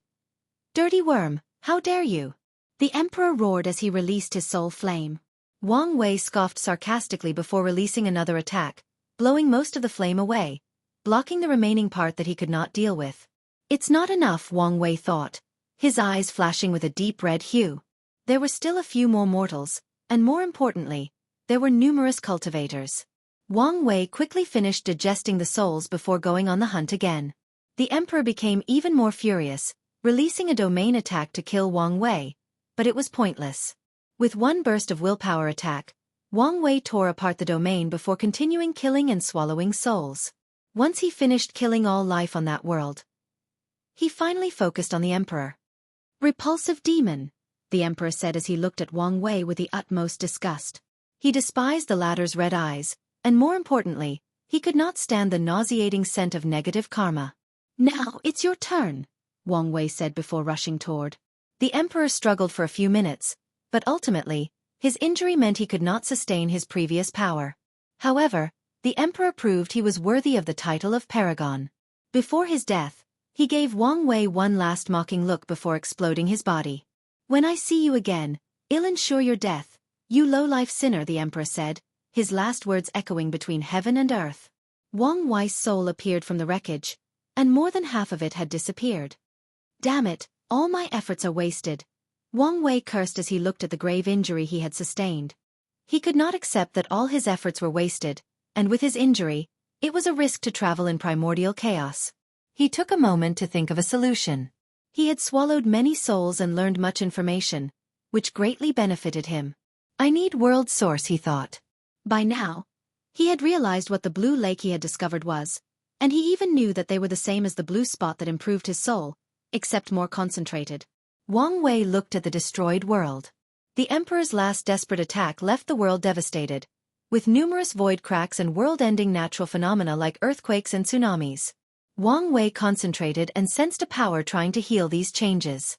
He followed the source of the power. With his previous experience, the new knowledge he had acquired, and his intuition, he was confident he would succeed. However, before he could get far, An enormous eye appeared above the sky. Heavenly Tao? Wang Wei thought as he reviewed one of the cultivator's memories. Am I going to be punished? He sneered because this was the perfect opportunity. Heavenly Tao did not waste time and started releasing dark lightning bolts. Wang Wei was not going to be outdone and began attacking the eye as if the latter was responsible for killing his family and loved ones. Such an act would usually result in his immediate death. Fortunately, this world was the lowest of the Chaos World, which could only give birth to one paragon every generation. The noble flame paragon was this world's 120th paragon, and all the others had long left to find more potent Chaos Worlds to continue their cultivation. So, after his death, this world was vulnerable. Wang Wei tore apart Heavenly Tao before following its origin to find the world's core where the source is located. He finished the last remaining consciousness of Heavenly Tao before greedily absorbing all the world's sources, healing his injury. This time around, Wang Wei did not lose consciousness and calmly watched this world fall apart. The cultivation world is cruel. If I don't have the strength, I will either die or worse, lose my freedom. I cannot allow this. I need more strength. The red hue of his eyes intensified, and once the world completely collapsed, Wang Wei left, searching for a new world. He soon found what he was looking for, but when he sensed more than one terrifying aura compared to the noble Flame Emperor, he ran away. In fact, those aura detected him and chased him for a while. Wang Wei then became strategic with his search, targeting only weak chaos worlds. Once he discovered his target, he would eradicate all life in the world before absorbing their source. As time passed, the negative karma on Wang Wei reached a point where it started to affect his mind. Without knowing it, he lost consciousness, relying only on his greed and intuition to keep himself safe. He killed anything that was weaker than him and continued his path of destruction, garnering him the title of Myriad Devourer. At some point of time, Wang Wei heard a shout that temporarily awakened his consciousness. He was shocked as he discovered numerous resentments surrounding him. All the people he had killed had manifested in the form of resentments, trying to eliminate his mind and soul. Wang Wei could not accept such a fate, so he desperately fought against them. He used his soul attack and willpower repeatedly to eliminate these resentments one by one. He did not know how many Yuan epochs he spent killing every single one of them. However, all he knew was that he had spent too long only fighting these resentments. This explained how my willpower had reached beyond 90%. Wang Wei thought as he paused the memory. He had to rewind the memory after losing consciousness, seeing things from a three-dimensional perspective. Wang Wei to know if he had learned some secrets by accident, and in some ways he had. The memories from all the people he had killed were valuable, but his previous self never truly digested them. He took this opportunity to condense these memories into crystals to read later on. Wang Wei continued the memory. Once the Myriad Devourer awakened, the horror of what he had done dawned on him. Luckily, Wang Wei's willpower had now reached the highest echelons, allowing him to sit with his decision as soon as possible. But now what? He could now see how much negative karma he had accrued. Most cultivators will stay away or hunt him after seeing him, and reincarnation was out of the question. He knew what fate would await him if he tried. He would either be sent to hell and tortured to pay off the karma, or if he were lucky enough to be reincarnated, he could only be a devil race or an Asura. Maybe I can join that heavenly demon league, Wang Wei thought. While in his previous state, someone approached him and offered him to join the heavenly demon league, which he said was a subsidiary of the legendary True Devil sect. Wang Wei did not dare attack the latter and ran away, but the person also did not chase him, allowing him to escape. Being a devil cultivator is not the ideal path, but it's a starting point, Wang Wei thought. How about a deal? A soothing voice suddenly said. Wang Wei was able to tell it was male, but that's all he could analyze. Who is there?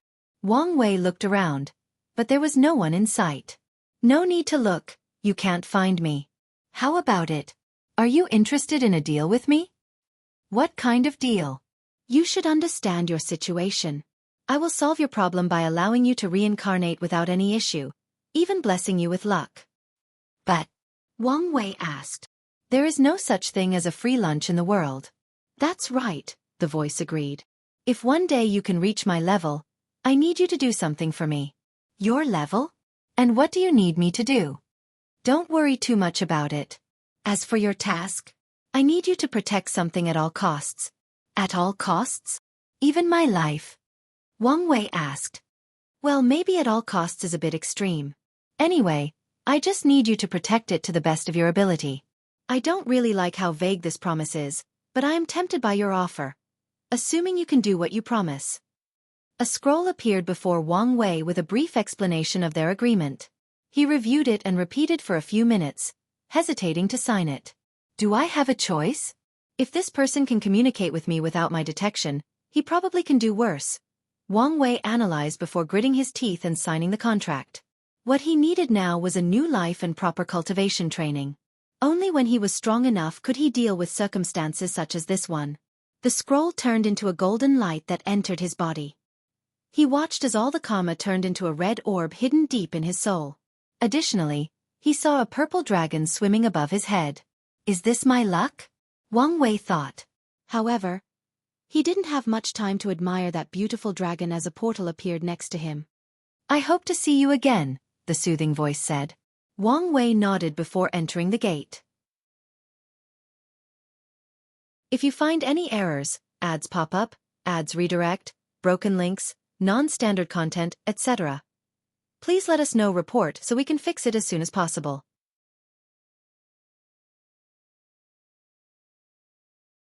Chapter 1532 The Bertha. As soon as Wang Wei stepped out of the portal, he found himself before a dark throne with 2 lava pools on the side.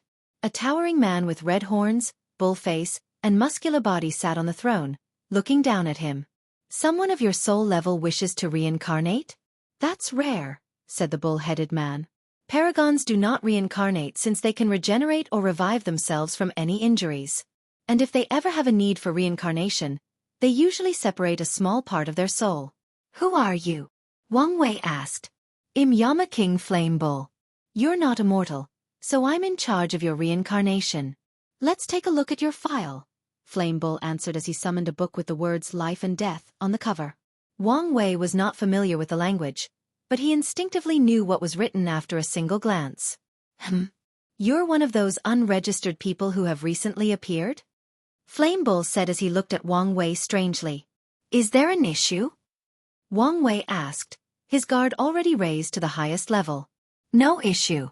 I'll just register you now, Flame Bull said as he tapped on the book, which released a black light that scanned over Wang Wei's body. A black brush appeared and wrote his name. Let me see. Name: Wang Wei. Origin: unknown. Death: accidentally entering primordial chaos. How unfortunate. Life: undetermined. That makes it harder for me to judge you without knowing your past. Well, what's this? It seemed a supreme entity blessed you to ensure a prosperous reincarnation. That's good enough for me. Flame Bull wrote something on the book before waving his hand to manifest a bowl with dark water that shone brightly like the starry sky. What's this? Meng Pa soup? Wang Wei asked. Who's Meng Pa? Never mind. Well, all right. This is forgetfulness soup. Drinking it will seal your memory for the reincarnation process. Must I drink it? Wang Wei asked. Those are the rules. However, you don't need to care too much. With your soul, your memories will be awakened before you turn 5 years old. I see. Wang Wei hesitated briefly before swallowing the soup. He felt a power washing his mind, making his memories slightly blurry. However, to his surprise, he discovered his Earth memories were perfectly intact. Is this because of my previous training or Hongzhen's power? Wang Wei had no answer, so he did not think too much about it. Very well, Flame Bull said as he waved his hand to manifest a dark gate in the room. I hope.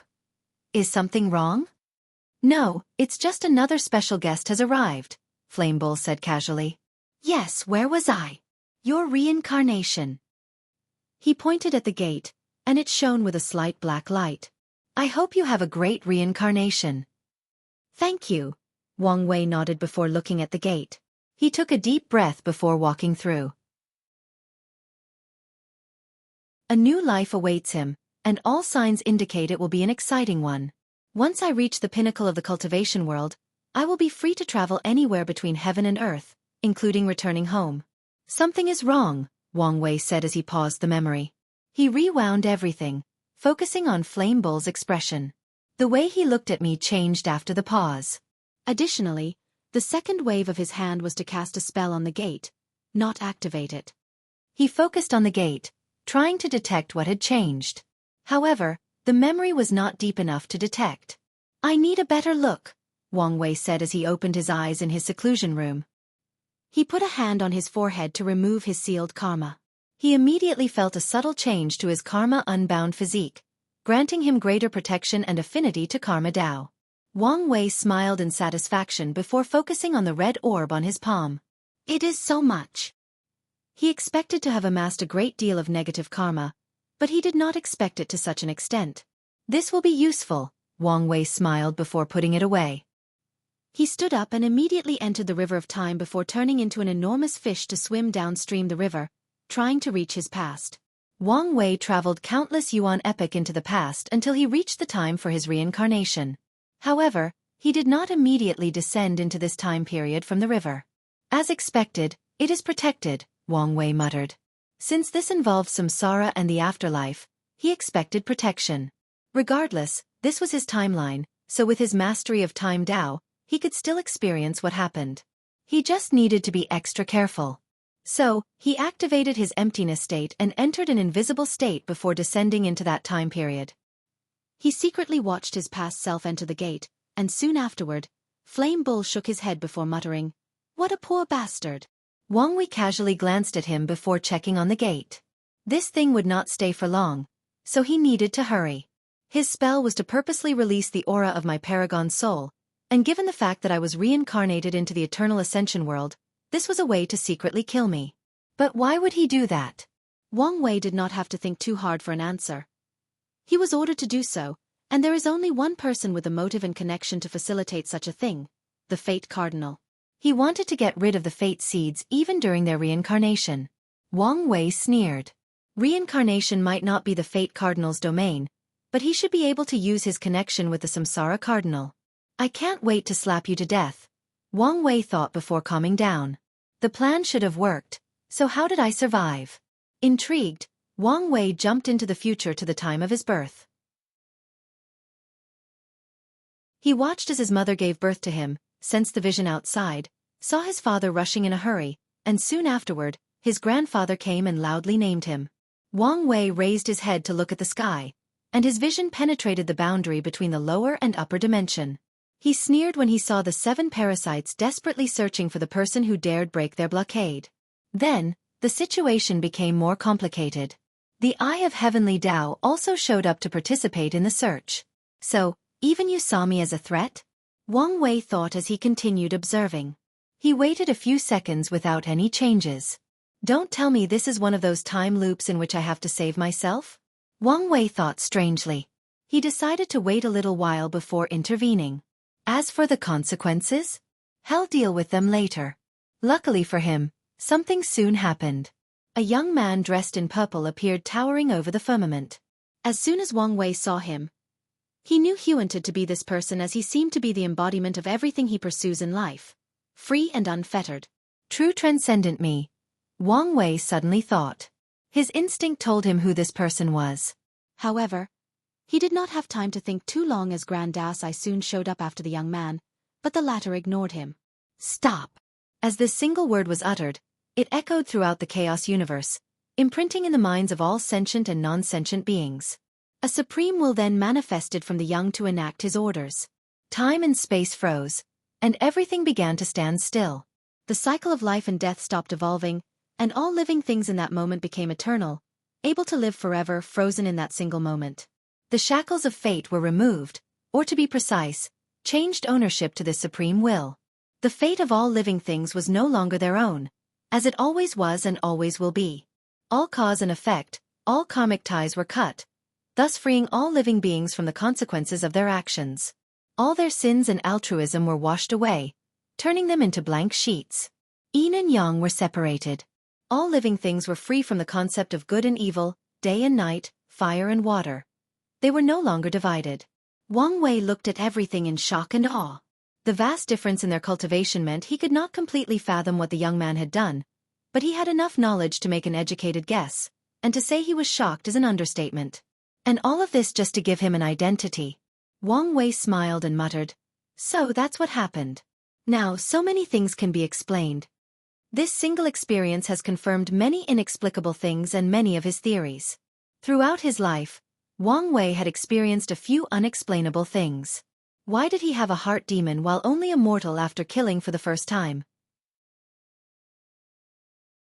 Why did his last pagoda trial deviate from its program, creating a wrath of heaven that had a will of its own and wanted to break his will? Why was his awakening of the Dugu realm more complicated than others, even including the appearance of heavenly Tao that wanted to suppress his achievement and even his mind? Why can his luck turn black? Who forcibly changed his timeline? For what purpose? Why did Wu Hong send a clone to the past? What relationship does his fate seed status have to do with everything?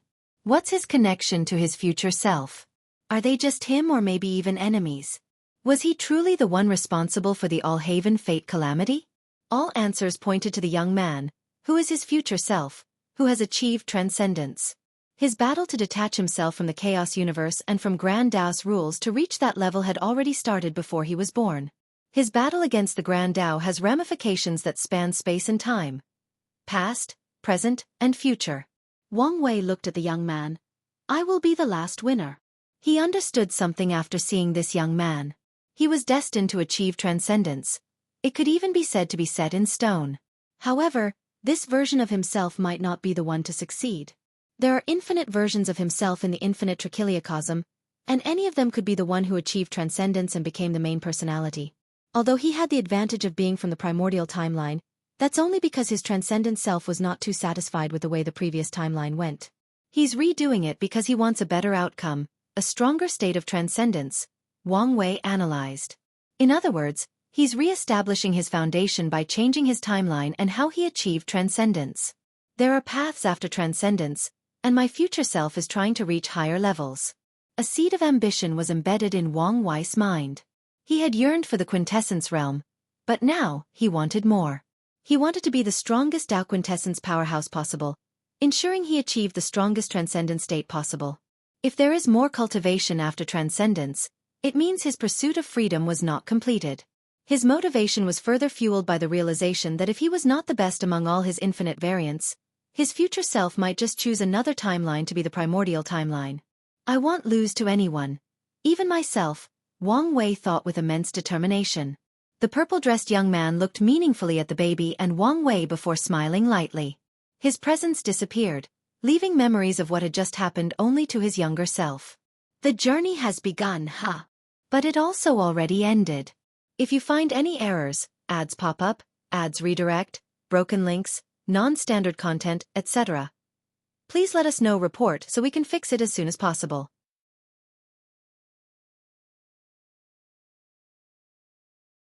Chapter 1533. One of three requirements. Wang Wei exhaled to calm down.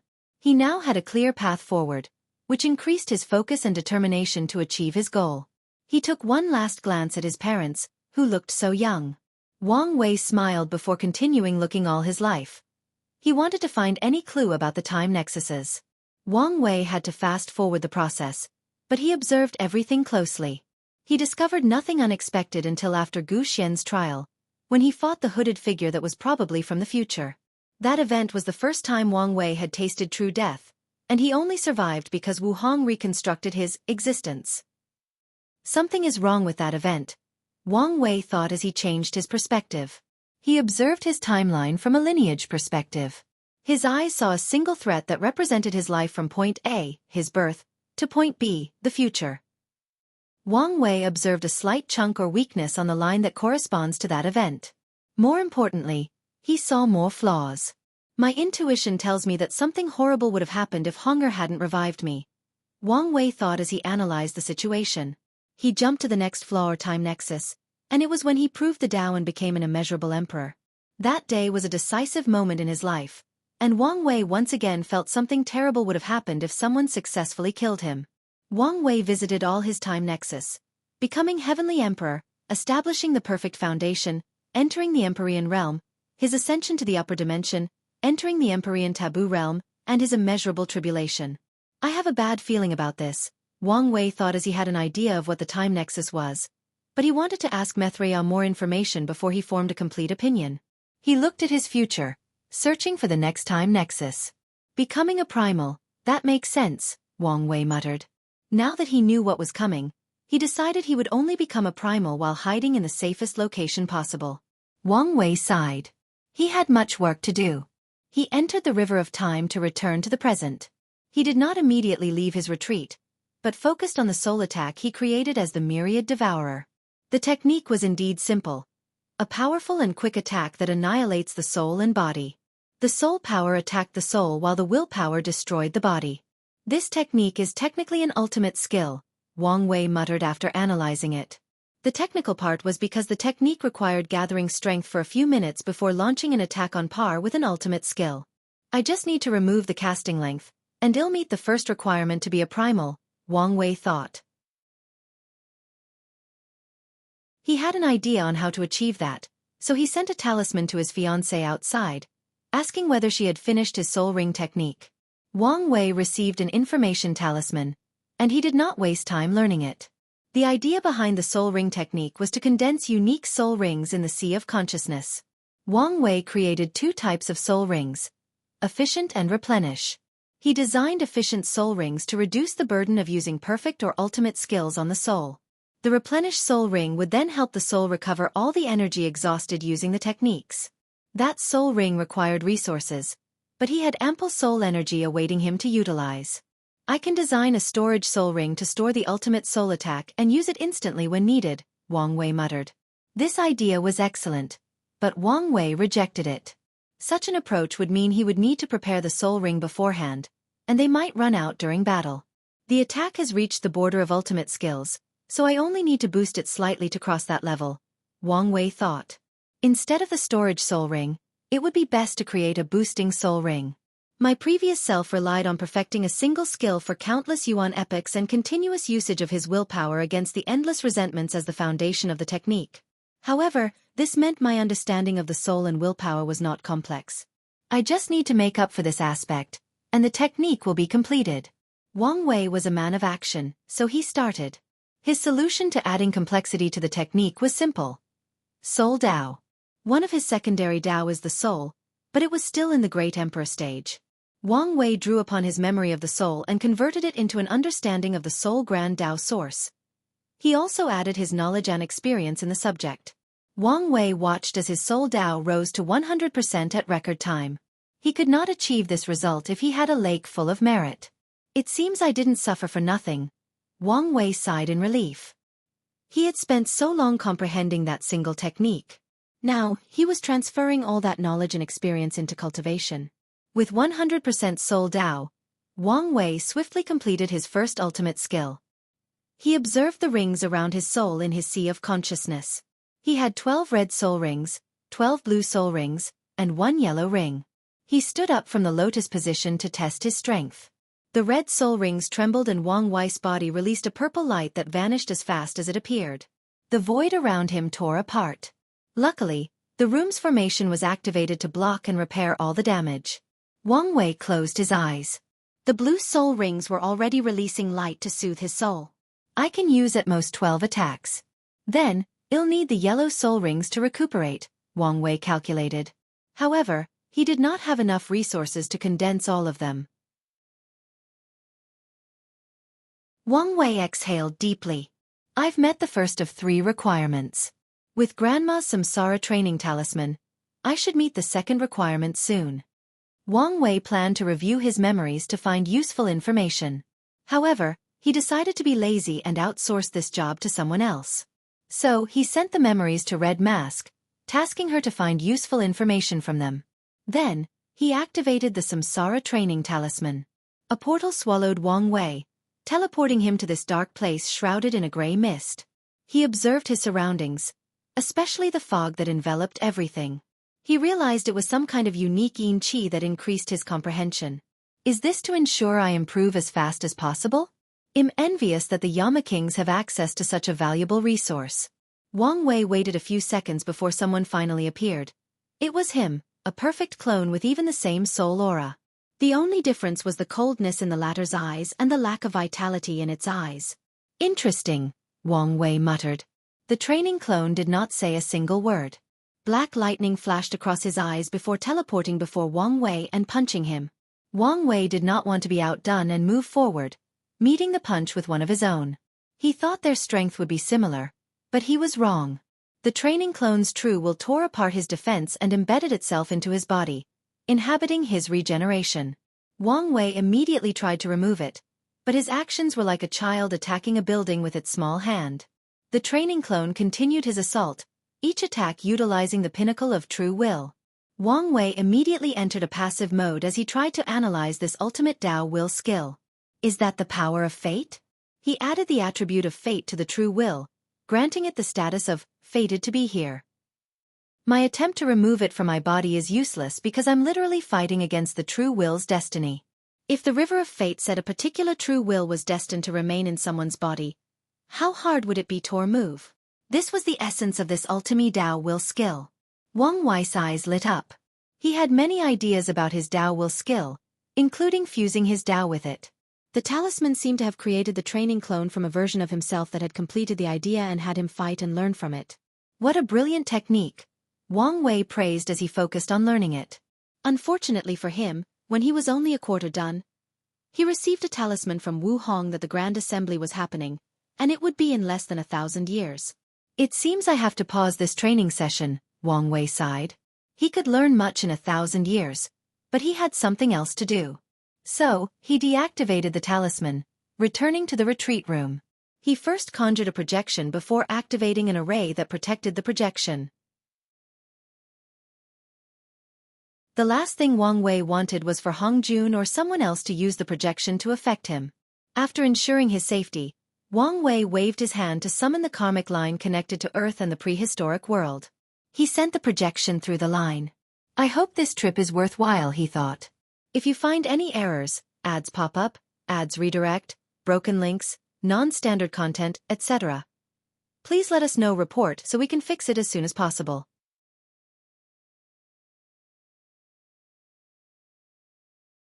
Chapter 1534 Pangu and the Prehistoric World. Wang Wei's projection looked at the immense world that looked like a blue egg. He took a deep breath before descending. Wang Wei immediately felt a power scanning his body. The power detected his status as a former resident and allowed him entry. So, Wang Wei followed the karma line and instantly reached Earth. The first sight that caught Wang Wei's attention was both a surprise and expected. Dozens of spaceships flew from a port on Earth before flying deep into outer space. Wang Wei calmly looked at this planet that was both familiar and foreign. It's been 25,000 years? Wang Wei thought as his eyes saw a brief history of the world before his disappearance. The catastrophe that killed him released spiritual energy into the earth. However, the process was slow. It took more than 1,000 years before someone could cultivate to Tier 4 or the supernatural realm. Now, in the year 25,654 of the evolution calendar, cultivation and technology have developed at a rapid pace.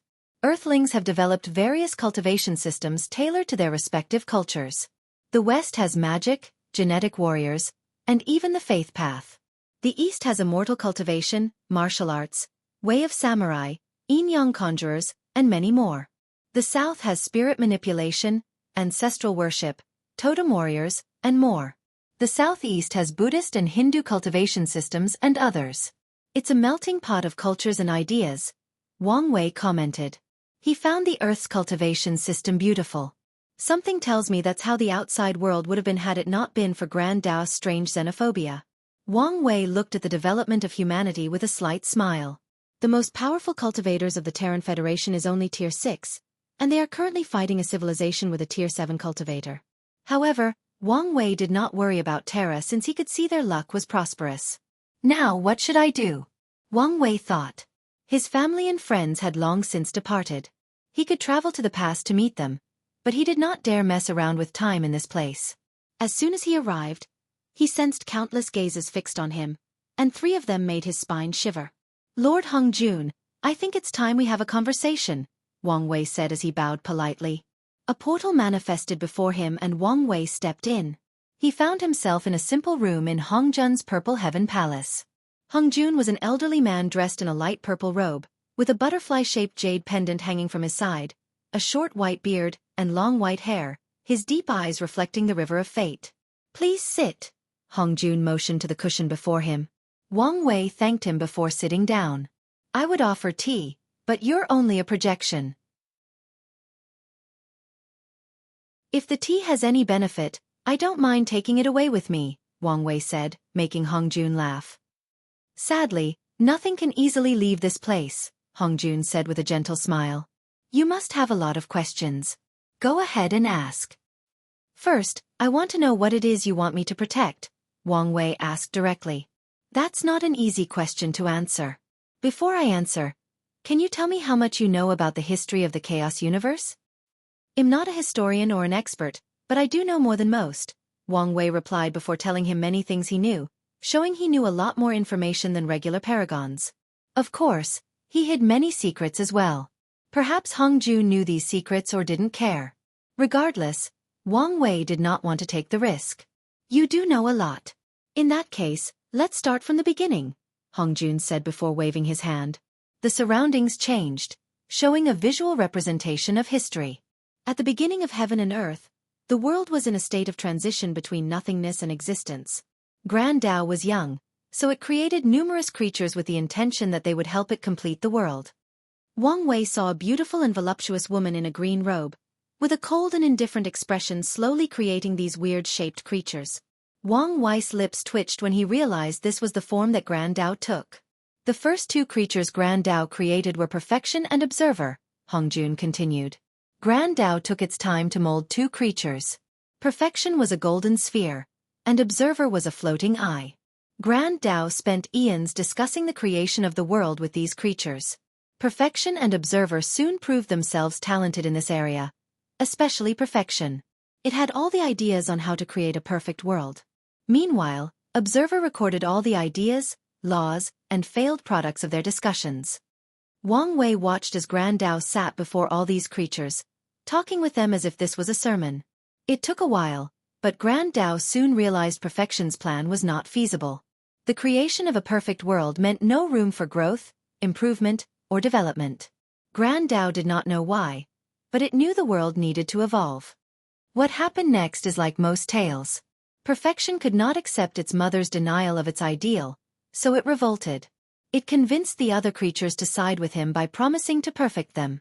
Grand Tao realized its mistake. It had given her children too much power. Wang Wei watched as numerous creatures besieged Grand Tao, trying to eradicate her. He held his breath, listening deeply to every word. Grand Tao ran to her other child for help, but Observer refused to participate in this battle. It remained neutral and continued what he believed was his purpose to exist: record everything. Without any choice, Grand Tao had to find aid. She relied on the ideas for completing the word to create new children. No, it would be better to say she gave birth to generals. Wang Wei saw 5 humanoid figures slowly manifested. Meet creation, destruction, time, death, and her favorite, fate, Hongjun continued. She gave these generals immense power, but did not give them intelligence. They were nothing but programs dedicated to winning this war. Her plan worked. Wang Wei watched as the 5 humanoid creatures with different colors systematically slaughtered all the creatures who rebelled against Grand Tao, including Perfection.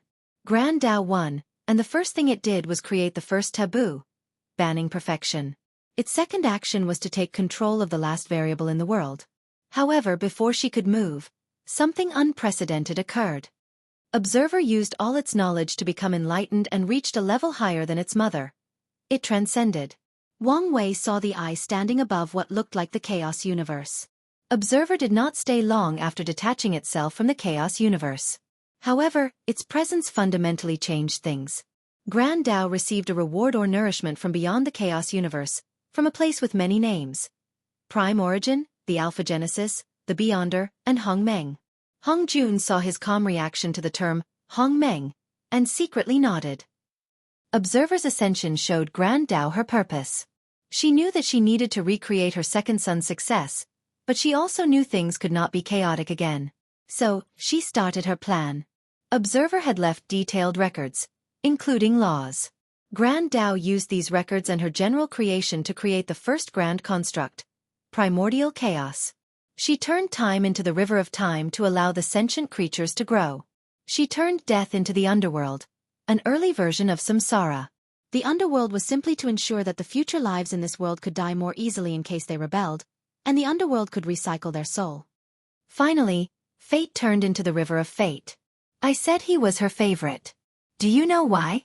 Because he would be to ensure her control over everything, Wang Wei answered. Exactly. Fate was the link connecting everything, ensuring her control and dominance of the entire world, Hongjun nodded. What about destruction? Him. He vanished, Hongjun replied. The vision showed destruction bowing to Grand Dao before disappearing. Rumor is that he is the final guardian of Grand Dao, and he will only appear when the chaos universe needs to be reset. However, that is not completely true. Hongjun waved his hand to change the vision. After the birth of the constructs, the Genesis Age ended, and Grand Dao started the next age. It created a new life, the Chaos Demon Gods, born from primordial chaos. She was smart this time around. First, she limited the number of creatures to only 3,800. She ensured that all of them were weak, being born only in the Emperor realm. However, she gave them access to the Observer's record, allowing them to understand the truths and laws to slowly improve themselves. She also gave them a mission, to populate the world. She promised them rewards for the good job they did. Wang Wei saw the 3,800 Chaos Demon Gods slowly create a world from primordial chaos to give birth to life. However, these were not humans, but primordial lives that could passively absorb power from primordial chaos. It seems Grand Dao was still in the mindset that innate life form was better than acquired life, Wang Wei commented. Indeed. Hongjun nodded before continuing. I'm sure you can deduce some of the story from there. Among the 3,800, Pangu was the youngest, but he was also the most talented. He understood the records with unprecedented speed. Additionally, he had a kind heart. He cared for the lives he created and taught them patiently. At one point, he was deeply loved by Grand Dao. However, he suddenly changed after becoming a Grand Dao saint. Grand Dao saint? Wang Wei asked. It seems you haven't heard the news yet. It's the Dao quintessence realm, Hongjun explained. Continue, Wang Wei nodded, not asking more questions. Pangu started his transcendent path, but he chose the most heinous way of doing it. Have you heard of the myth of Kai Tian? Yes. Pangu used his axe to chop primordial chaos, giving birth to heaven and earth, Wang Wei succinctly summarized. Hongjun's vision showed a giant wielding an axe. Myth is a myth. Pangu's act of splitting the heaven did not create the prehistoric world, but to open a tear through the chaos universe and reach Hongmeng. Wang Wei took a deep breath. Is he mad? There is a chance he was, Hongjun replied. As you know, in the reincarnation of the Destiny Chaos Demon God, and although my memories are mostly gone, I remember he was a kind person. His sudden change in temperament was abnormal. Hongjun looked at the vision of Pangu, slightly lost in his memory. The Pangu he knew would never do such a thing. What happened next? Wang Wei asked, but he had an idea.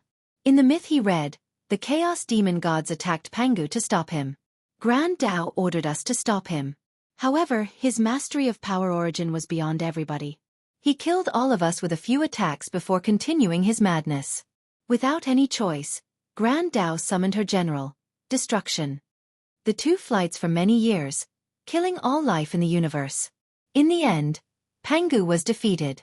However, it was too late. He had made a large hole through the universe.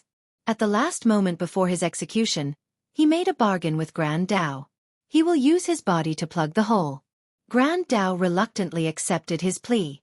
At this point, she had more concerning worries, as the world was crumbling due to the battle between these two. Then, Pangu sacrificed his body to turn into a world. His left eye became the sun, his right became the moon, his breath turned into clouds, mist and wind. His voice transformed into thunder, his head into mountains, his blood into rivers, and so on. I'm sure you know the myth. Wang Wei nodded. Is this what happened in the Lost Age? That's right, Hongjun nodded. The Lost Age was a result of Pangu's madness and Grand Dao's rebuilding.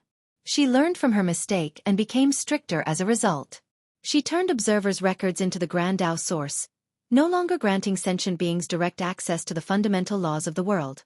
In fact, during the Essence Age, few people could access it. Wang Wei thought briefly. What happened to that hole? Is this why Grand Dao is harsh toward the prehistoric world? The hole has long been patched, and yes, it's the source of everything, Hongjun replied as he waved his hand to end the visions. Have you ever wondered why the outside world is so culturally homogeneous? Why are the people of the prehistoric world locked in their home, unable to leave this prison? I have, Wang Wei nodded. We didn't know at first, but when Pangu tore a hole through reality, he brought a few unnecessary things into this chaos universe. The elder gods, Wang Wei exclaimed. That was one of the major ones, Hongjun nodded. More importantly, he brought information and diversity. Wait, are you saying all the information in the novel and movies is from other chaos universes in Hongmeng? And the people of Earth have their origin from Hongmeng? That's precisely what I'm saying, Hongjun nodded. Grand Dao used to be strict, not allowing any form of influence. Then one day, Siddhartha Gautama became enlightened. His spirit broke through the restrictions of this world, and he started spreading Buddhism outside. He died afterward, but he was the first to succeed. I waited for a while and observed. I noticed Grand Dao saw the benefit of Buddhism and tested the ground. I left Gautama's method of sending his spirit past the restriction to see if someone could reach that level. The barbarian race, Wang Wei muttered. You know them as the Mongols, but I knew them when they were the She people. A small tribe that gives birth to a talented leader. He broke the barrier and became the ancestor to the barbarian race, Hongjun said before sighing deeply. Sadly, his fate was the same as Gautama's. Is their death a retaliation from Grand Dao? Definitely, Hongjun nodded. He let his words breathe before continuing. My next test was Ing Zhang, or the human emperor. He was supposed to be the first true success without dying, and he was supposed to be the guardian of the group afterward. Unfortunately, he was a failure for many reasons. If you find any errors, ads pop up, ads redirect, broken links, non-standard content, etc., please let us know report so we can fix it as soon as possible.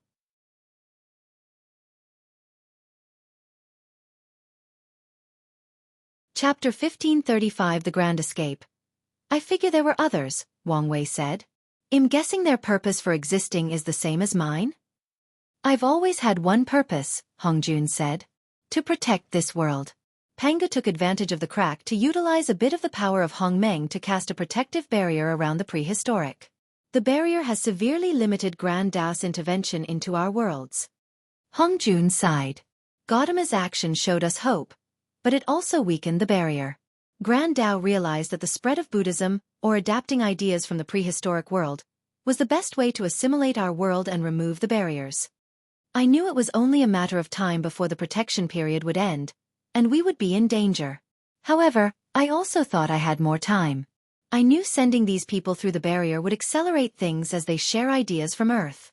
However, you were beyond my calculation. Hongjun looked Wang Wei in the eyes. Do you know that besides you, 2 other people miraculously survived after entering the void? Wang Wei squinted. Other fate seeds. That's right. These people were lucky to swallow 2 pieces of world source to sustain their soul before miraculously being sucked into the nearby worlds for reincarnation. According to Grand Dao's script, this was supposed to be your fate. However, you diverted from your destiny when you chose to rely on yourself to survive. Hongjun smiled gently.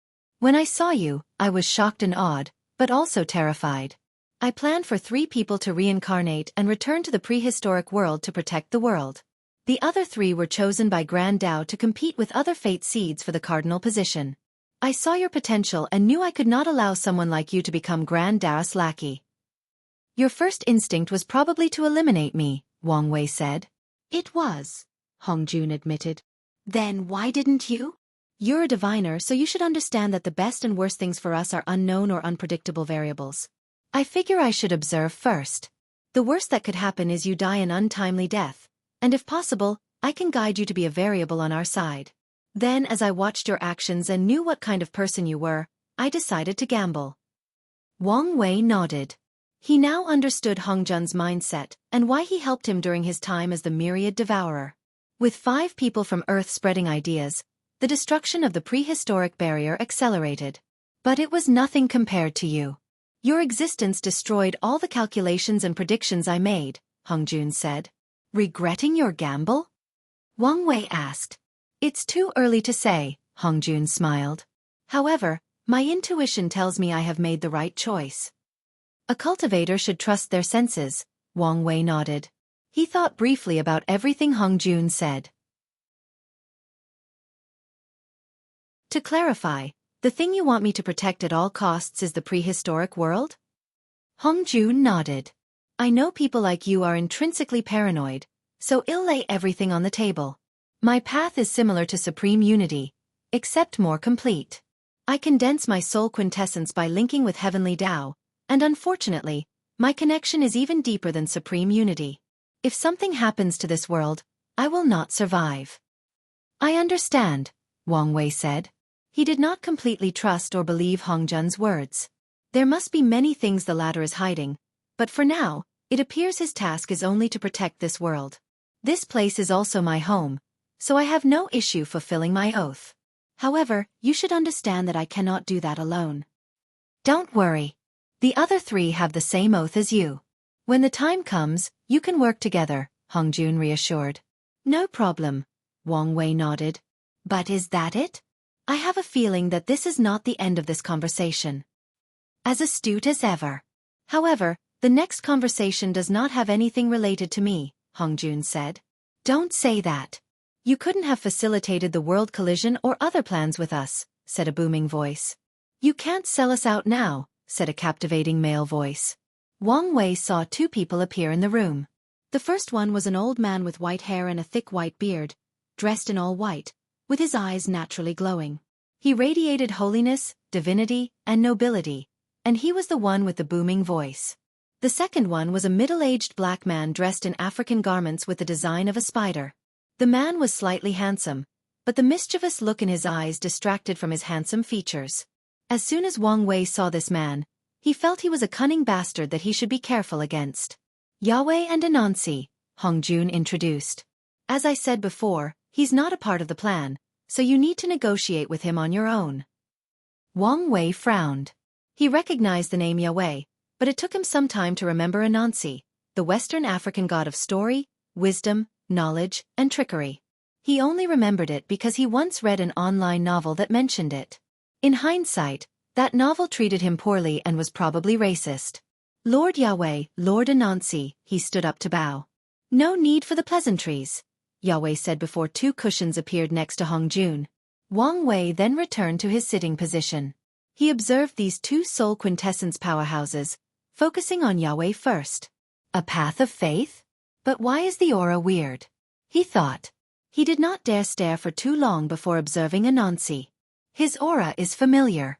Could it be? Not faith, Yahweh suddenly said. It's the power of myth. I spread my legion through the universe to condense a mythical self before fusing with it. The myth you used must be outlandish and would require an extraordinary amount of faith to condense into reality, Wang Wei analyzed. Wait, it's rude to read people's minds. I didn't read your mind. I don't need to read your mind to know what you're thinking. A form of nigh omnipotence? Interesting, Wang Wei muttered. And you should have used the quantum realm to achieve soul quintessence. Human wisdom is a marvelous thing, Anansi said. After discovering the quantum realm, I spent years studying it and encouraging its development. Then, I created a method to turn my soul into a state similar to quantum entanglement. My soul existed and did not exist. It existed in the future and the past. It was corporeal and incorporeal. This idea sounds like a yin-yang approach to the universe soul quintessence that we created, Wang Wei analyzed. There was a saying that all paths lead to the same destination.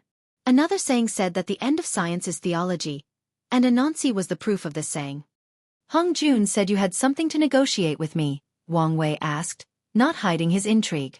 You know what Hong Jun wants. Can you guess what we are after? Anansi asked. Why are you wasting time? Yahweh asked. You've heard the news about Tao overlords. Aren't you interested? Not really. Well, consider this, Anansi said.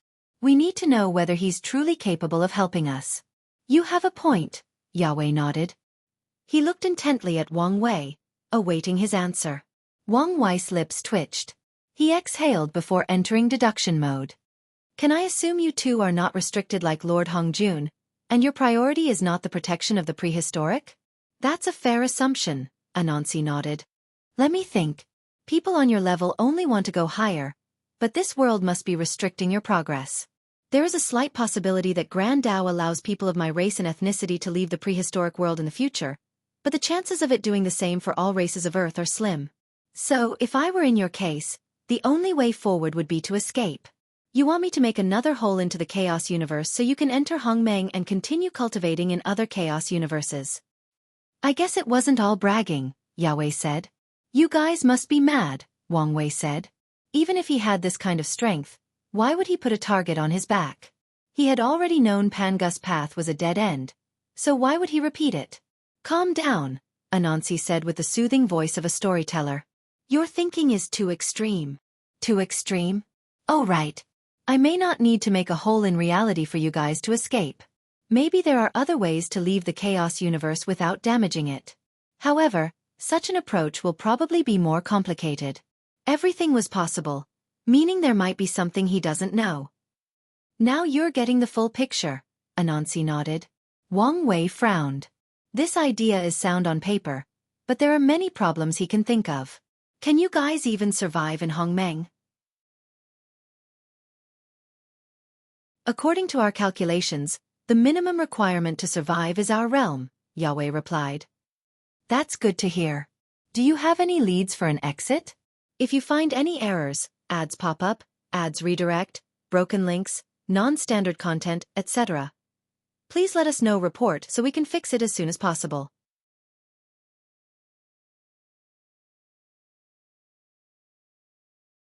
Chapter 1536 The Second Condition. No, but we know there is an exit. Wang Wei looked at Anansi with a look that said, Are you kidding me? We've been stuck here, with access to limited information, Yahweh complained. True, Wang Wei nodded. If you think about it logically, you'll know there must be an exit. Wang Wei squinted. Grand Dao should have learned of Hongmeng after the observer's transcendence. Even if she controlled herself, she must have been curious after the whole. It's very likely she sent an expedition to learn more, and that's only if she's not aware of her existence in relation to Hongmeng itself. Exactly, Anansi nodded. Since she can leave, you can do the same. We only need you to send us, or even a piece of ourselves out. Well, color me intrigued, Wang Wei said as he stared at them directly. I don't mind helping you, but what can I get for my service? We will offer you our soul quintessence method, Yahweh said. I already have a method that is perfectly suited for me, so yours will only be icing to the cake, Wang Wei said. His words made everyone slightly surprised. They would not be surprised if he had said he had an idea for the way forward. These three expected as much from the people reincarnated from the modern era. However, it was something else to have a completed method. We have also done numerous attempts and calculations for a flesh quintessence method. Well, add all the information, Anansi added. Now we're talking. However, it's still not enough given what's at stake. It's apparent that you have something on your mind. Why don't you tell us your condition? Yahweh asked. On top of your previous offer, I have 2 conditions. Yahweh was speechless at this brat's greed, while Anansi only smiled. However, no one knew what he was thinking under that approaching visage. Go ahead. You are the god of knowledge, and you have nigh omnipotence ability, or something similar, Wang Wei uttered. In other words, the knowledge you two possessed is unparalleled. I want all of it. Wang Wei had to think of his future wife. Her path was all about knowledge, so he wanted something for her. Of course, he'll also benefit immensely. Unfortunately, that's not possible, at least not now, Anansi replied. Why? The method we were offering you was protected by a special method, Yahweh explained. However, if we were to offer you all our knowledge, your fate would be the same as your science and technology world. Yes. That pest Grand Dao would not allow me to leave here with such powerful knowledge, Wang Wei nodded. Unless I can protect it like you do. But you're currently too weak to do such a thing, Anansi finished his thought. I still want this condition, but you can pay when I'm strong enough, Wang Wei compromised. That's fine by us. What's the second condition? Wang Wei became serious. Is this place protected? Don't worry. Even Grand Dao cannot spy in this place, Hongjun reassured. He had used Pangu's remaining power to protect his Purple Heaven Palace. Good. But before I say my condition, I want a binding existence contract. That you guys won't overreact. Are you serious? No, you seemed serious, Yahweh said. And you only want us not to overreact? Yes, and that goes to you as well, Lord Hongjun. Me too? Well, it seems things are getting interesting, Hongjun smiled before condensing the contract. It was simple since Wang Wei only wanted them to listen to him and not attack. After everyone signed, he did not utter his condition out loud but sent it into their mind through divine sense. Their expressions changed. All three accidentally revealed their aura, which almost crushed Wang Wei's projection. In fact, if not for the protection of Hongjun's Purple Heaven Palace, the aura would have leaked, causing chaos to the entire prehistoric world. Yahweh said. That is a taboo topic for us, Anansi said with an unpleasant face. Those are my terms. Accept or no deal, Wang Wei said calmly. Hongjun summoned a pot of tea and sipped it to calm down. Sometimes, being too smart is not a good thing, he warned. I'm well aware of the burden of knowledge, Wang Wei replied. You know that we might not be able to convince them, Anansi said. Are you really entertaining this? Yahweh asked. Some things have to be faced sooner or later, Anansi sighed. I understand this, Wang Wei said. As long as you try. The three groaned simultaneously. Fine. Anansi was the first to relent. However, the other had reservations. Once we escape, we'll have to confront this uncomfortable truth, Anansi persuaded. Hongjun can wait until he transcends, but he also cannot escape. Might as well try to help him. Maybe he will introduce a new variable. All right. Yahweh resigned to his fate, and Hongjun only nodded. Good, let's have it in writing, Wang Wei smiled. Hongjun condensed the contract, and Wang Wei read it.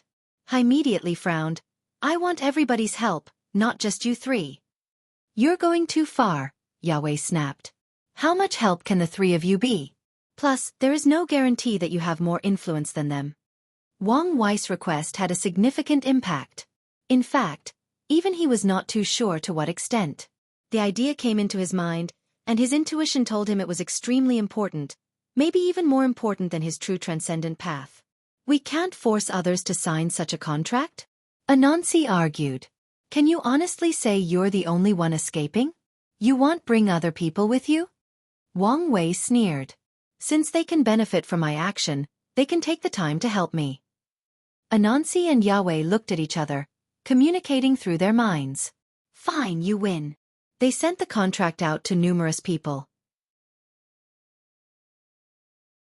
From Hongjun's disciples, their descendants, and close friends, to Anansi and Yahweh's pantheon, to other powerful entities with origin or connection to Earth. Everyone received the contract. They all had the same initial reaction as the three before signing the contract with gritted teeth. However, most of these people deleted or sealed their memories of this encounter to deal with the existential crisis. Wang Wei received a contract with hundreds of names, all of whom are big shots from mythology, stories, or religions. He clicked his tongue in wonder before signing his name. Even as a projection, the process was binding since it was tied to his existence. Pleasure to do business with all of you, Wang Wei said as he reached out for a handshake, but everyone gave him a side eye. No need to be mean, he uttered. Yahweh snorted coldly before teleporting away, leaving a talisman glowing with golden light. Anansi sighed. I'm usually on the other side, looking at the aggrieved individuals. He shook his head before teleporting away, also leaving a talisman. Wang Wei smiled sheepishly before taking the talismans and absorbing the information. He immediately had a terrible headache. The pain was so intense, and it was unlike anything he had faced before. How petty, he muttered with a slight groan. He now had 2 more soul quintessence methods in his mind, along with enough knowledge to raise his flesh quintessence method to 60%. Wang Chong will love this information, Wang Wei thought. He did not know whether the latter had finished his retreat, but with this information, he expected him to return immediately. Do you want to see your parents now? Hongjun asked. Lord Hongjun, even you no longer welcome me, Wang Wei sobbed in an aggrieved voice. He could feel the latter's hint that he should leave. However, he had many questions he still wanted to ask. Hongjun's mouth twitched. He was so glad he rejected the idea of accepting this bastard as his disciple. This kind of cause and effect was not something his short life could bear. Is that a no? Hongjun asked. Now is not the time to meet them, Wang Wei admitted truthfully. His soul quintessence method requires him to condense his past self, and this will be the ideal time to meet his parents. In that case, wait, Wang Wei said. How about you share your transcendent method? You see, although supreme unity is sealed, he is still a problem. Maybe I can find a way to deal with him after learning from your superior method. Hongjun stared at him. This kid's shamelessness surpassed his disciple, Zhuanti. All right. How about we exchange? I'll use a flawed method for yours. Why not use a complete one? My method is universal, meaning it's more valuable than yours. Mine is also universal. But you need a source chaos world, Wang Wei argued. Anyone can cultivate mine without any stringent requirements. I doubt yours don't have any strict requirements. You only need some achievement in time Dao. Hongjun chuckled while staring at him. All right, you win. But, let me ask you a question. Does your method also use the three corpses technique? It's the essence of the technique, Hongjun admitted. Good. We can trade, Wang Wei said. The idea of dividing three corpses, good, evil and obsession, fit perfectly for his three selves, past, present, and future. If you find any errors, ads pop up, ads redirect, broken links, non-standard content, etc. Please let us know report so we can fix it as soon as possible.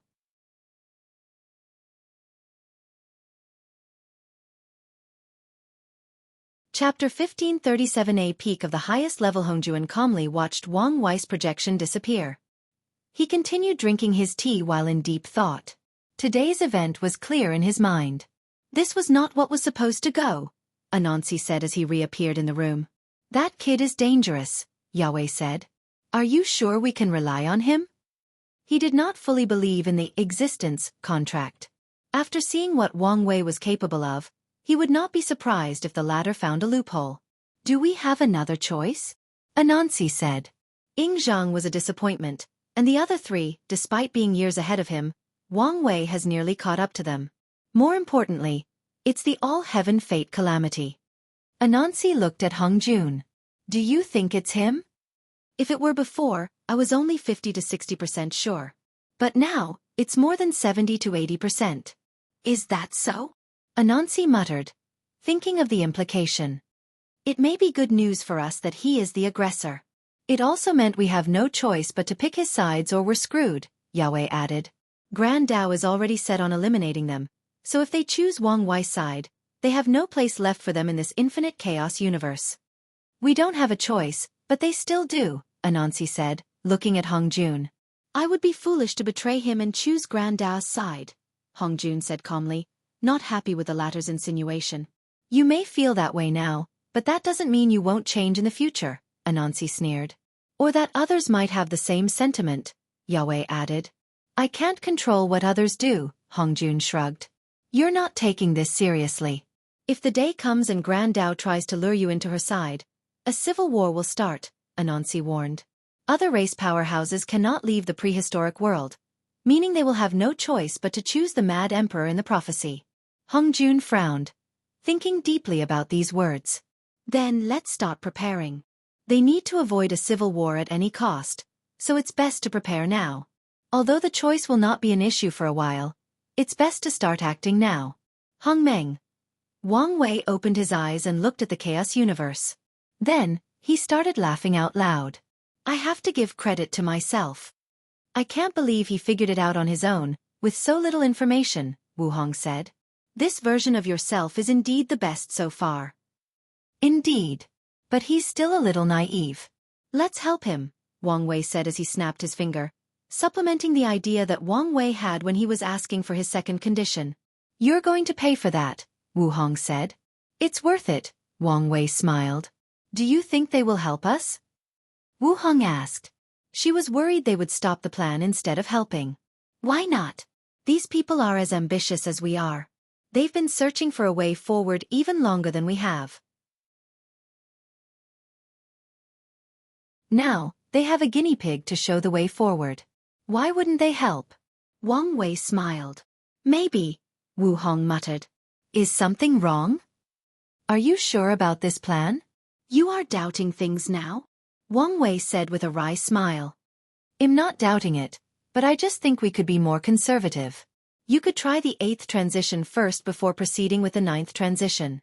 Wang Wei was quiet. He understood her worries. If his plan works, he will achieve 2 transitions together, immediately reaching the level of the 5 Supremes. However, this plan is risky. Wang Wei sighed. We've discussed this before and I have already set things in motion. It's too late to have regrets or worries. Anyway, the worst that will happen is I will be sealed for a while and you'll be alone. I don't like how nonchalant you are about the consequences. If you are sealed, our family will lose face, and I will be alone for a long time, Wu Hong complained. At their level, with death being a non-factor, reputation and face have somehow become the key factors in maintaining the hierarchy. Why would I care about face? Wang Wei always found it baffling why these transcendent entities cared so much about such a trivial thing. In the end, he chucked it to the fact that it is their way of preserving their humanity with all that power. You may not care, but what about the sect's reputation? What about our children? The sect will be fine, and those 2 little bastards will also be fine, Wang Wei replied casually. All right. If you don't care about reputation, don't you care about me? Do you really not care about leaving me alone? How about you accept the seal with me? Wang Wei asked. Wu Hong said in anger. I won't speak with you anymore. She disappeared, and Wang Wei sighed. He took one last look at his origin before standing up. He knew he would have to chase her through countless chaos universes before they could make up. However, he did not mind. Eternity was a long time, meaning they needed ways to keep the spark alive. Drama and conflict are the best way, even if it's artificially created. I wonder how long she's going to make me chase this time. Wang Wei hoped she breaks her last record since the makeup afterward was legendary. That woman made him feel sensations he never thought possible. So, with a grin on his face, he started his search. While these lovebirds were renewing their passion, 5 individuals suddenly received a premonition. The first one was Mother Earth. She was a black woman with green, long, natural hair, a crown made of leaves, and a pure white dress. She was watering a towering tree with trillions of branches, in which each leaf was a chaos universe. Among the 5 Supremes, Mother Earth was the most famous because she was essentially responsible for the birth of 2 other Supremes. Earth exists in countless realities and chaos universes, but that was not always the case. At one point in time there was one Earth in one chaos universe. Mother Earth achieved transcendence from that chaos universe, and she brought the Earth with her, spreading it to countless realities. Mother Earth sensed something, and she extended her mind to meet the others. Taoist All Beginning was focused on his painting of a mountain. He did not care about all the paints on his black Taoist robe, as all he cared about was the painting. If anyone had access to this painting, they could probably achieve transcendence in less than 3 years. That's how remarkable it was. The Taoist sensed something, stopped, and frowned. He was annoyed but still extended his mind for the meeting. An elf wearing a black magic robe focused on engraving runes on a wand. He would occasionally dip his fingers into a golden dust as material for the rune engraving. The dust was created from purple Hongmeng chi and a chaos universe grinding to sand size. A simplification of things as always, the source mage muttered. The source mage sensed something and stopped his engraving to attend the meeting. Monster Queen was an enormous creature with numerous body parts of different creatures. Dragons, cheelants, ghosts, banshees, nymphs. The monster had a part of every creature in existence. To be precise, all creatures in fact, had a part of her. The strange thing is that this existence had a strange beauty to it despite all the different parts that should not be together. That last part was not necessary, the Monster Queen said. Apologies. Do you want me to delete it? Sage asked. No need, but watch yourself. All right. The last Supreme refused to be shown, but they have allowed their names, Evil Incarnate, to be used. Did you sense it? Mother Earth asked. Why are you asking something so obvious? We know the boy is trying an Ascension. The question is whether we should stop him, Evil Incarnate asked. Why should we stop him? Taoist All Beginning asked. We've been lonely for so long. Isn't it good to have another fellow Taoist? I don't care either way, the Source Mage said. Me either, but I'm tired of you Earthlings, the Monster Queen said. I second that, Evil Incarnate said. It's not our fault Hongmeng loves us, Mother Earth shrugged. Let's not go too far, the Monster Queen argued. Can we get back on topic? The Source Mage said. Time is of the essence. But it's really not, Taoist All Beginning said. We have all the time in the world. And I don't like to waste it, even if it's endless, the Source Mage rebutted. Now, have we decided not to intervene? I have no issue. Fine by me. It's a good thing to get a newcomer. Can I at least annoy him? Everyone ignored the Queen's words. Good. In that case, I'm leaving, the Source Mage ended the link. What a boring guy, Evil Incarnate said. How about we bet on whether he'll succeed or not? Why not? I bet he'll succeed, Mother Earth agreed. She had always had faith in all her children. I second that, the Taoist nodded. We can't all agree, so I said he fails miserably and is humiliated, the Monster Queen said. I also bet he's going to fail, Evil Incarnate said. He's too ambitious. He should have done things slowly. All right, what are we betting? Mother Earth asked. I want the root of your Earth Source tree, the Monster Queen said. In that case, I want your source blood. Deal. The Taoist looked at Evil Incarnate. Do you want such high stakes? Why not? All right. If you find any errors, ads pop up, ads redirect, broken links, non-standard content, etc., please let us know report so we can fix it as soon as possible.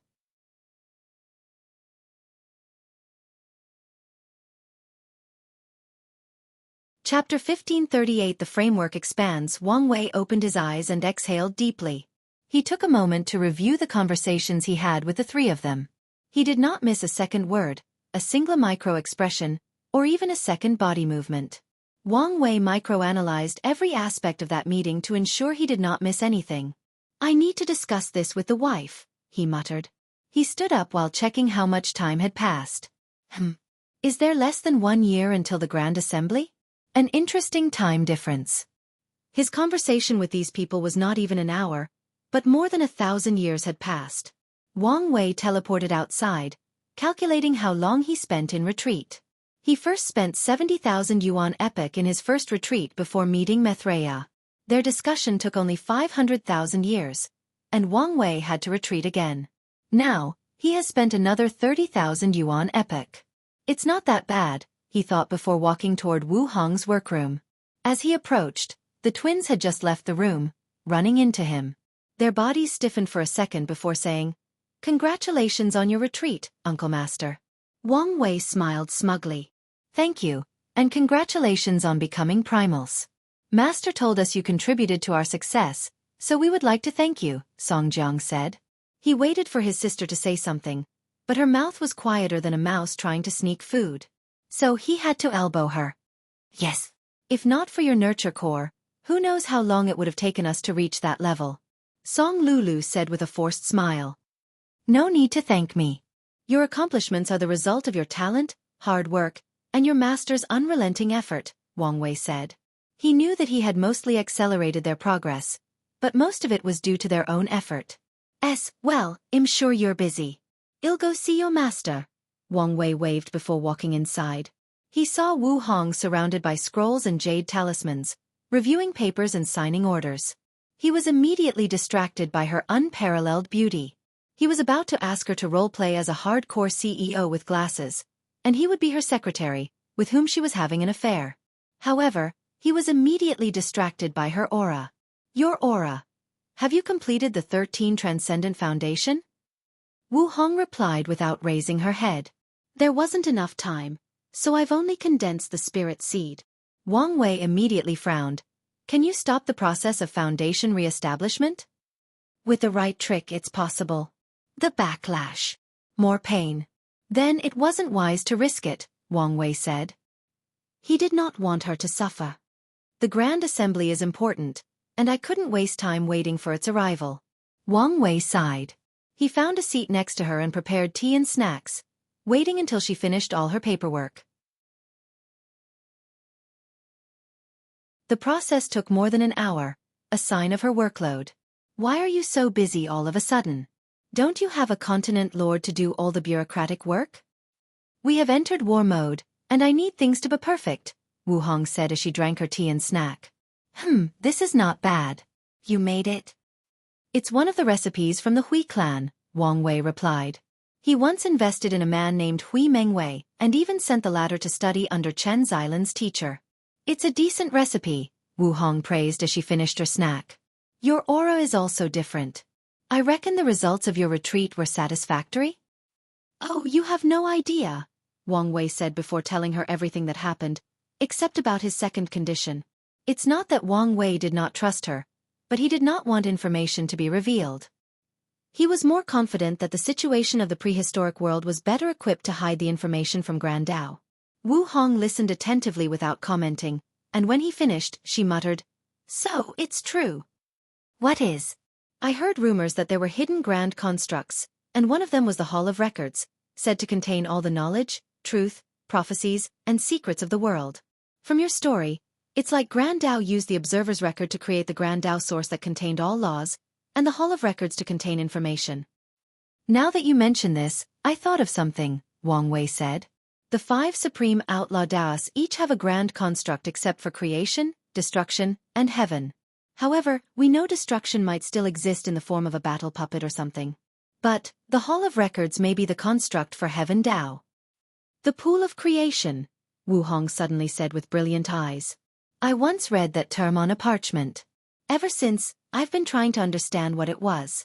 Now, I'm sure it's the grand construct for Creation Dao.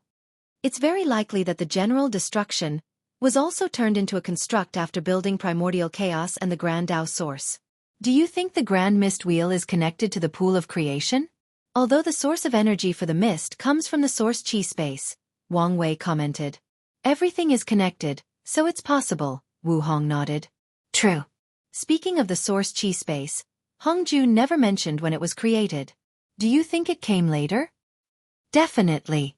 Its purpose is not just about sharing energy with different worlds, but also about resource management.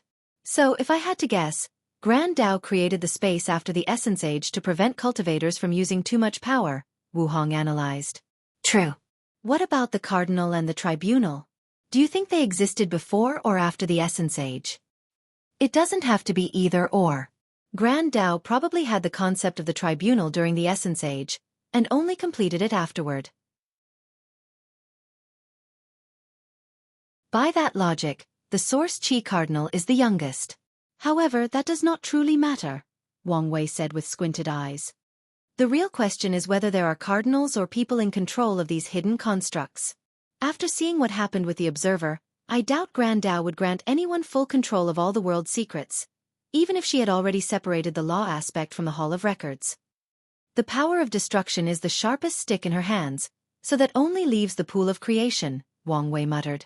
The idea that there might be a hidden cardinal had numerous implications, especially with how the world is about to drastically change in the Transcendent Age. So, the two chose to make a mental note of this possibility. What do you think caused Pangu to choose this path? Wu Hong asked. Do you think his personality has always been this dark and he's been hiding it for so long? Or do you think something changed him? I think he was indeed a kind soul. Are you saying that with something to back it up, or is there some bias involved? She asked. No bias. My thinking is that it would be challenging to perfectly hide from someone as conniving as Hong Jun, especially when the latter was the Destiny Chaos God. That's fair. So, what do you think happened to him? The answer is kind of obvious if you think about it logically, Wang Wei said. For Pangu to do all he did, he must have been a very powerful third-step Dao quintessence cultivator, and by that point, there is only one thing that could influence him. Perfection, Wu Hong uttered. A creature of that level cannot be eliminated easily. It's possible it left a spirit, a remnant, or even worse, an obsession. Pangu might have encountered it and was manipulated. The idea that perfection is still a threat in the universe is not a comforting one, Wang Wei grunted. Yes, with your ability to attract trouble, I do not doubt you'll probably encounter it in some form or shape, Wu Hong said, looking at him strangely. Wang Wei's lips twitched as this was a great possibility. Hopefully, we'll have the strength to fight by then. We Have you forgotten what you signed for? Wang Wei said as he raised her hand to show the ring. All my troubles are now your trouble. Why does this feel like I'm a young girl who married someone, only to discover the person is riddled with severe debt? Wang Wei laughed at these words. It's not funny. But it is, Wang Wei exhaled. He controlled himself. Otherwise, he would be laughing all day. Wu Hong rolled her eyes before moving on to another topic. Something has been bothering me about Hong Jun's story. Why did Grand Dao take on a humanoid shape? And more importantly, why did she have human clothes? Do you think he created her appearance? Or is there some truth to it? If you find any errors, ads pop up, ads redirect, broken links, non-standard content, etc., please let us know. Report so we can fix it as soon as possible.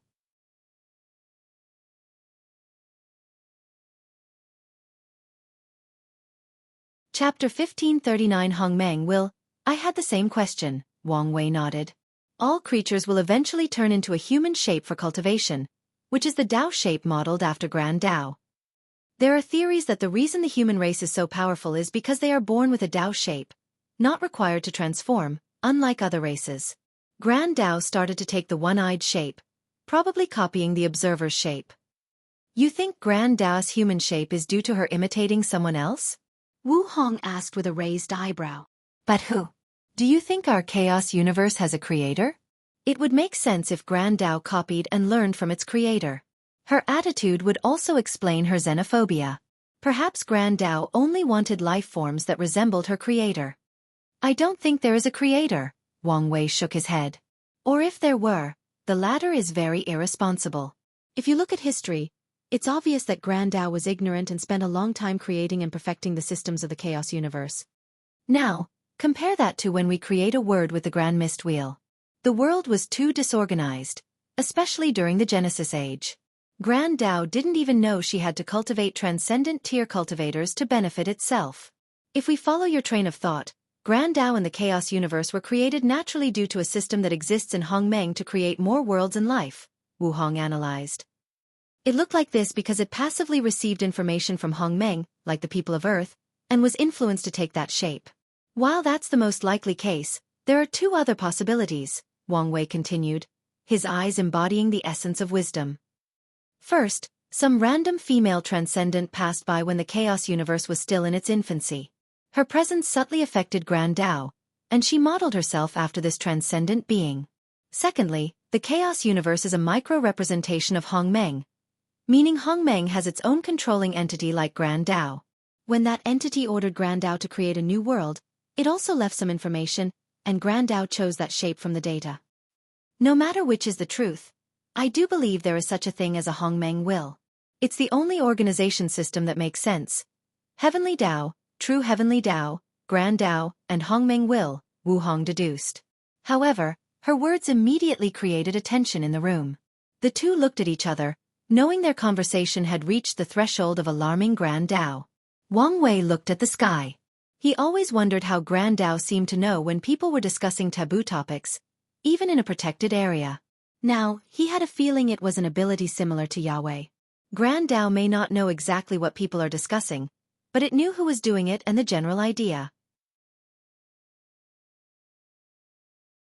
Let's talk about something else? Wu Hong said. Why were you so vague about your second condition? I'll tell you when you condense your soul quintessence and update the heaven deception array, Wang Wei said. It's that serious? It's that serious, Wang Wei nodded. I understand. They told each other everything, so he must have a good reason why he insisted. Wu Hong did not think it was a matter of trust, but more of safety. Do you think we can trust Hong Jun? He's shown us enough goodwill, enough to have a decent relationship, but not enough for trust, Wang Wei immediately replied. There are many unknowns about Hong Jun and his real motive. Wang Wei already predicted that the Chaos Demon Gods wanted to return to the world and Lin Fan was their pawn for that. When that happens, what will happen to the Destiny Chaos Demon God? Will Hong Jun use this opportunity to regain his former body and strength?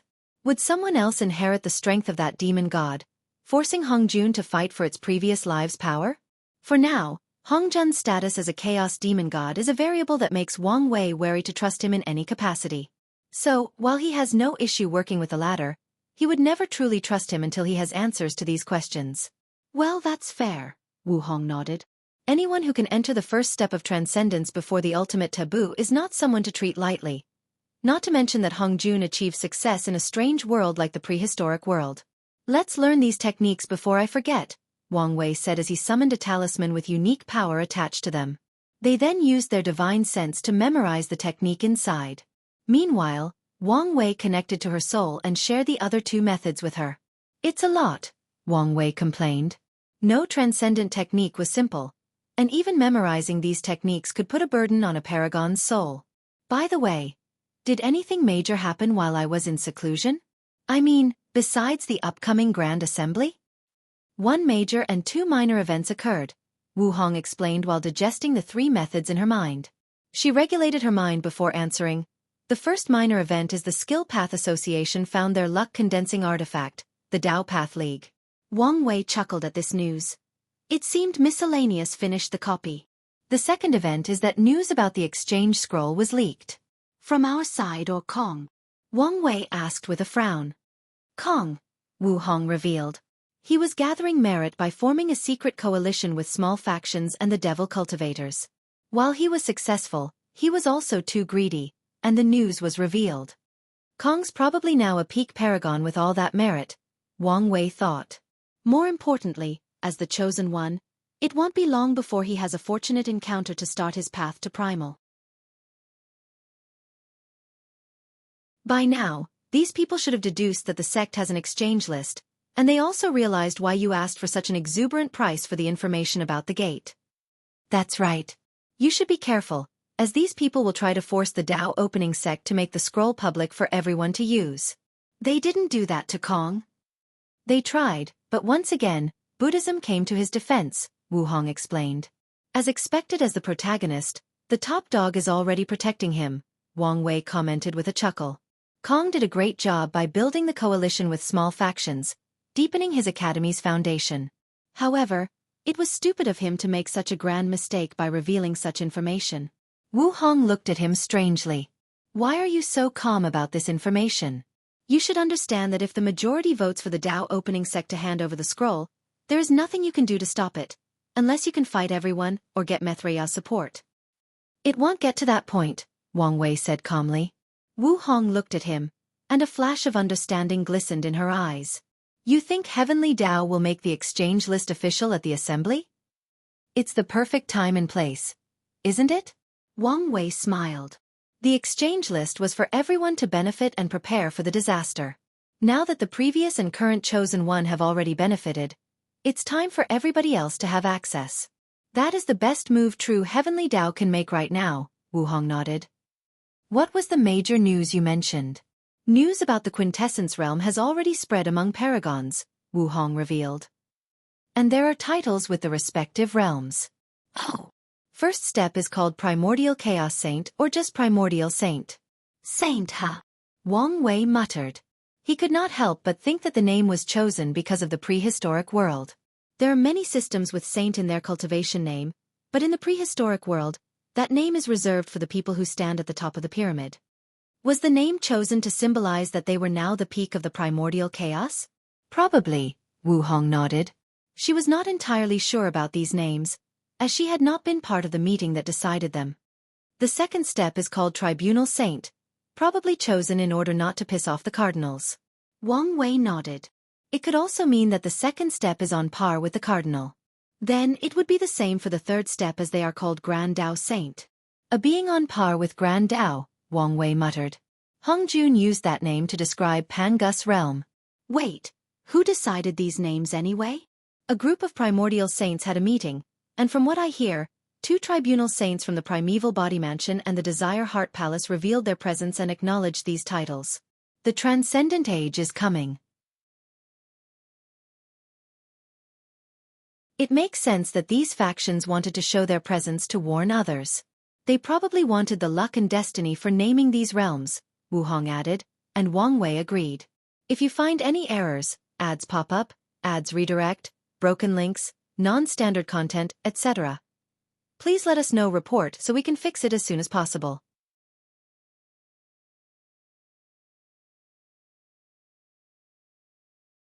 Chapter 1540. The deal is completed. The Transcendent Age is taking shape rapidly. I feel we should accelerate our preparations, Wang Wei sighed. He then suddenly remembered something. How was your recruitment of Sun Junyao? He wanted his wife to have a Transcendent tier talent to boost the strength of the Origin Seal continent. She's almost convinced, but it seems she has some reservations after knowing our relationship, Wu Hong replied truthfully. Reservation? Does she think the invitation is set up? That we are trying to gang up on her? Or maybe, we are plotting something? I don't really know, but she's hesitating. Maybe she'll be more open to the idea after you break the fate line between you two. Wang Wei groaned. He was so close to cutting all ties with her. He only needed one more significant karmic event, and hell meet the requirements. Wang Wei was about to say something when he suddenly received a talisman from the sect, and he sighed deeply after reading the content. They want you to return? Wu Hong asked. That's right. This is a sensitive time, Wu Hong said. A war/disaster is approaching, and everybody is preparing. As much as she enjoyed spending time with him, she understood there were more important things at play. Before I return, I need you to do something for me and accompany me to a place, Wang Wei said, sending 2 talismans. Where? The Void Illusion Realm, Wang Wei replied before telling her his plan and worry. Ma Wan, the Ma clan's heaven chosen, teleported to the meeting room a few minutes later. Lord Wang Wei, Ma Wan bowed before glancing at Wu Hong. He recognized her as his training involved influential people at the top of the world. People he could not antagonize. So he immediately bowed. Empress Wu. It seems like my efforts were not wasted, Wang Wei nodded. He sacrificed one of his precious tokens to ensure the deal with Ma Liqiu. I am forever grateful for your care, Ma Wan said with a deep bow. He knew he would not become a boundless paragon at such record speed if not for this man's help. In fact, he would not even have become an emperor in the first place if not for the Dao opening sect's favor. You're welcome, Wang Wei nodded. By the way, why can't I sense your companion's karma? He still remembered that competitive girl, Ma Honghua. She's dead, Ma Wan answered, his voice with a tinge of somberness. Oh. She couldn't accept her fate and rushed to break through. She didn't make it through the immeasurable tribulation. It seems your Ma clan's destiny is nowhere near recovered. Well, my condolences, Wang Wei sighed. Thank you. Although they were competitors, Ma Wan still treated Ma Honghua as a sister. He believed that together, they could revive the Ma clan to its former glory. Unfortunately, that dream is now a fleeting shadow. It's your turn, Wang Wei motioned to his fiancée. Wu Hong nodded before uttering, Don't resist. She condensed a blue light on her palm before fusing it into Ma Wen's body. The latter wanted to resist, but he did not dare move. He understood that his strength was nothing compared to these two, and any sudden reaction might cause his doom. All right, let's go. Wang Wei teleported the 2 of them to the inner area of the Void Illusion Realm while Wu Hong secretly followed. As he looked at the barrier blocking his path for endless soul energy, he said, You understand that nothing is free in the cultivation world? I know. Ma Wan understood this truth. A sect like the Dao opening will not randomly select a declining family and spend all that time and effort to raise them for no reason. So, he's been preparing himself for when the foot eventually drops. I made a bargain with one of your ancestors. I'll cultivate a paragon for your clan, and in return, they will compensate me. Now is the time to get my reward. Wang Wei motioned for Ma Wan to approach the barrier, and after a deep breath, the young man took an enormous stride forward. The shield immediately started scanning his body, and after detecting his realm and bloodline, the barrier slowly disintegrated, and Ma Wan disappeared. Wang Wei rushed in, almost salivating at the endless pure soul energy in all states of matter. However, his joyous mood was quickly dampened after scanning the area with his divine sense. Ma Liqiu, do you think him a joke? His voice echoed in the void, but no one answered him. I've done the calculations, and even by the worst estimate, you've only left me with 40% of the soul energy gathered. Wang Wei did the calculations, deducing from Ma Liqiu's era and to the present how much soul energy there should be. I understand wanting to leave some for your resurrection, but I want at least 90% of the reserve. No one answered Wang Wei. It was as if he was speaking to the void. Since you want to do this the hard way, that's what we'll do. He snapped his finger, and an unconscious Ma Wen appeared before him, floating in the air. He snapped his finger again, and numerous symbols spread to every corner of Ma Wen's body. Wang Wei did not utter a word, and as expected, someone showed up before him a few seconds later. He watched as a beautiful woman clad in all white, with golden hair floating with a non-existent wing. Are you the Void Illusion Realm Spirit? That's right. You can call me Xianxia. Then you should know what I want. Xianxia looked at Wang Wei's face before looking at Ma Wen. She frowned, hesitating on what to do. Your creator promised the highest control of the Void Illusion Realm. Why aren't you doing what I want? Wang Wei asked, directly staring at her. All right, but please unseal young Ma Wen. You first, Wang Wei said. Xianxia hesitated briefly before waving her hand, showing a large section of this area with even more soul energy. Wang Wei scanned the area, nodding in satisfaction. He first moved everything to his space ring before removing the seal and handing over Ma Wen. Xianxia checked on the young Ma clan leader before teleporting him to an unknown location. She then looked at and bowed. Master. Wang Wei did not answer. Instead, he condensed numerous strings that sealed her. What do you think? This place is well crafted, Wu Hong commented as she appeared next to him. That Ma Liki woman, she was not only well accomplished in illusion Dao, but also in rune and array.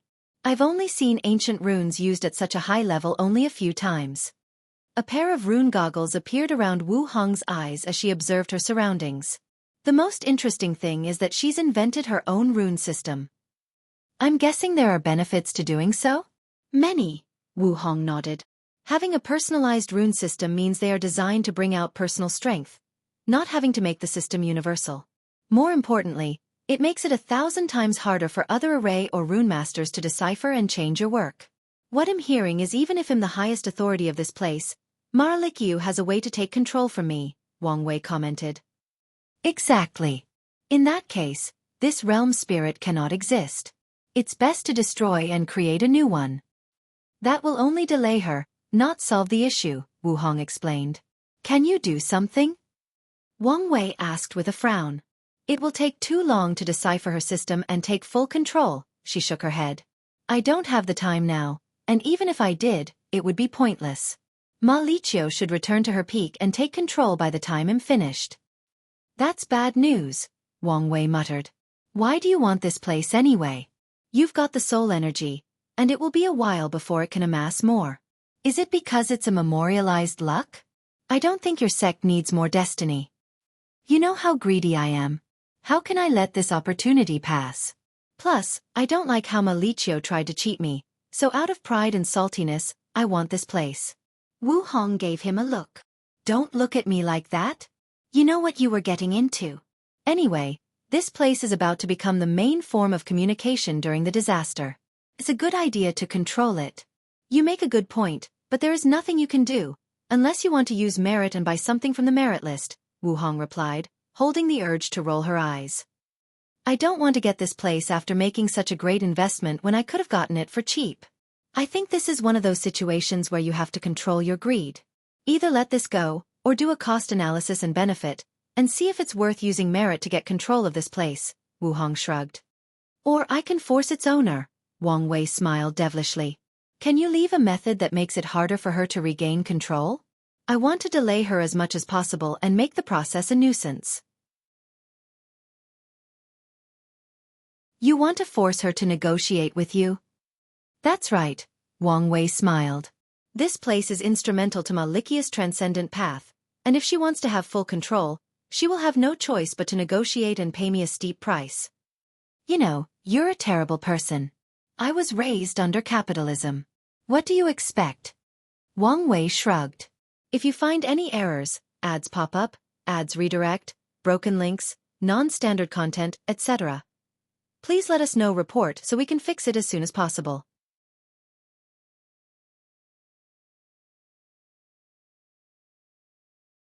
Chapter 1541 The War Temple and Pill Realm. That's not an excuse, Wu Hong replied. She was sure that plenty of people from Earth who lived under capitalism did not turn out as terrible as he did. Unfortunately, as horrible as he was her little monster. She waved her hand to summon a complex magic circle above the inner core. Wu Hong took her time perfecting the array before slowly lowering it to the ground and fusing it with the void illusion realm. "We are good, right?" Wang Wei asked. "Not yet," Wu Hong replied as she focused on Xianxia. She clenched her hands, generating a powerful shield that surrounded the spirit before crushing her into spiritual dust. Wu Hong drew a few runes in the void, which proceeded to absorb Xianxi's spirit dust before condensing a new spirit. Wang Wei looked at the tiny creature with 4 wings. "Now we're good." "Yes. This new spirit is designed to fight against Maliquia's system and buy you as much time as possible." "Excellent," Wang Wei smiled while condensing a token to hand to her. "What's this?" "Access to the soul energy reserve. You should need for your soul quintessence." "Thanks." Wu Hong nodded as she put the token away. "Have you made a plan?" "About what?" "About whether you're going to take the next step as soon as possible, or continue to perfect your foundation."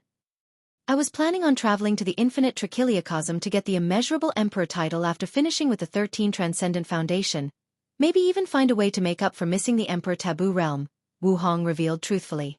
"Then you better hurry up," Wang Wei warned. "According to my prediction, the calamity will happen between 20,000 and 40,000 yuan epoch." "So soon?" Wu Hong said. This was not much time, especially considering all the things she needed to do. After all, she hasn't even modified Mithraya's technique to fit her. "I wish my prediction were more accurate, but as you know, there are too many primordial saints involved in this disaster, and this is the best divination I can do." "No need to blame yourself," Wu Hong reassured. "Most diviners would die or suffer severe backlash, trying to get as close to a date as he did, so she would not blame him for not being as accurate as possible." "I think I'll have to wait to see how the situation develops before making a choice," Wu Hong replied. "That's probably the best move," Wang Wei nodded. "If Mithraya can buy enough time, then Wu Hong can focus on establishing her foundation. However, if things are dire, she must concentrate on raising her cultivation." "Well, it's time to leave." Wang Wei kissed her before teleporting away. As soon as he arrived home, he sensed something and smiled. He glanced at the new mountain in the distance with the name Pill Sage Mountain. He did not hesitate to teleport above the large mansion that smelled like herbs. As soon as he arrived, a bright light flew into his arm. "You've ascended?" "It's been a while," Yan Liling said as she held him tightly. "I came to see you, but they said you were in retreat. You should understand the current situation. I need to get stronger as soon as possible." "Let me see you," Wang Wei ended the tight hug to better observe her situation. Yan Liling had her alternative Dao Root Foundation, Emperor Taboo Battle Realm, 11th Revolution Bloodline, Limit Indestructibility, Peak Empyrean Realm, Empyrean Battle Taboo Realm, Paragon Soul, and a Paragon Willpower. "Excellent. It seems you did your best in the lower dimension, and the sect also spent much effort on training you after your ascension." "They did," Yan Liling nodded. "I left instruction for that old man Wang Bo to be your teacher." "Did he accept you?" "I had to take a test, but yes, afterward, the old man refused to leave me alone." "Hey girl, this is the way you should be talking to your master," said a deep voice from the mansion. However, Wang Bo did not show up. So, Wang Wei just nodded to salute. "Boy, I heard rumors that you are engaged to the Empress?" "Of course. TCH, I'm so envious. You better treat her well." Wang Wei's lips twitched. "Old man, you and I will have a problem if you keep thinking about my wife like that." All right, I know I don't have a chance. Anyway, I won't get in the way of your reunion anymore." Wang Wei shook his head before focusing on Yan Liling. "Let's have a small dinner like old times." "Are you sure? It seems the ancestors are waiting for you." "I should have a few minutes before I have to see them." "All right." Yan Liling guided him to her kitchen. Wang Wei immediately began preparing the food, while Yan Liling mixed the drink, a unique concoction of her own.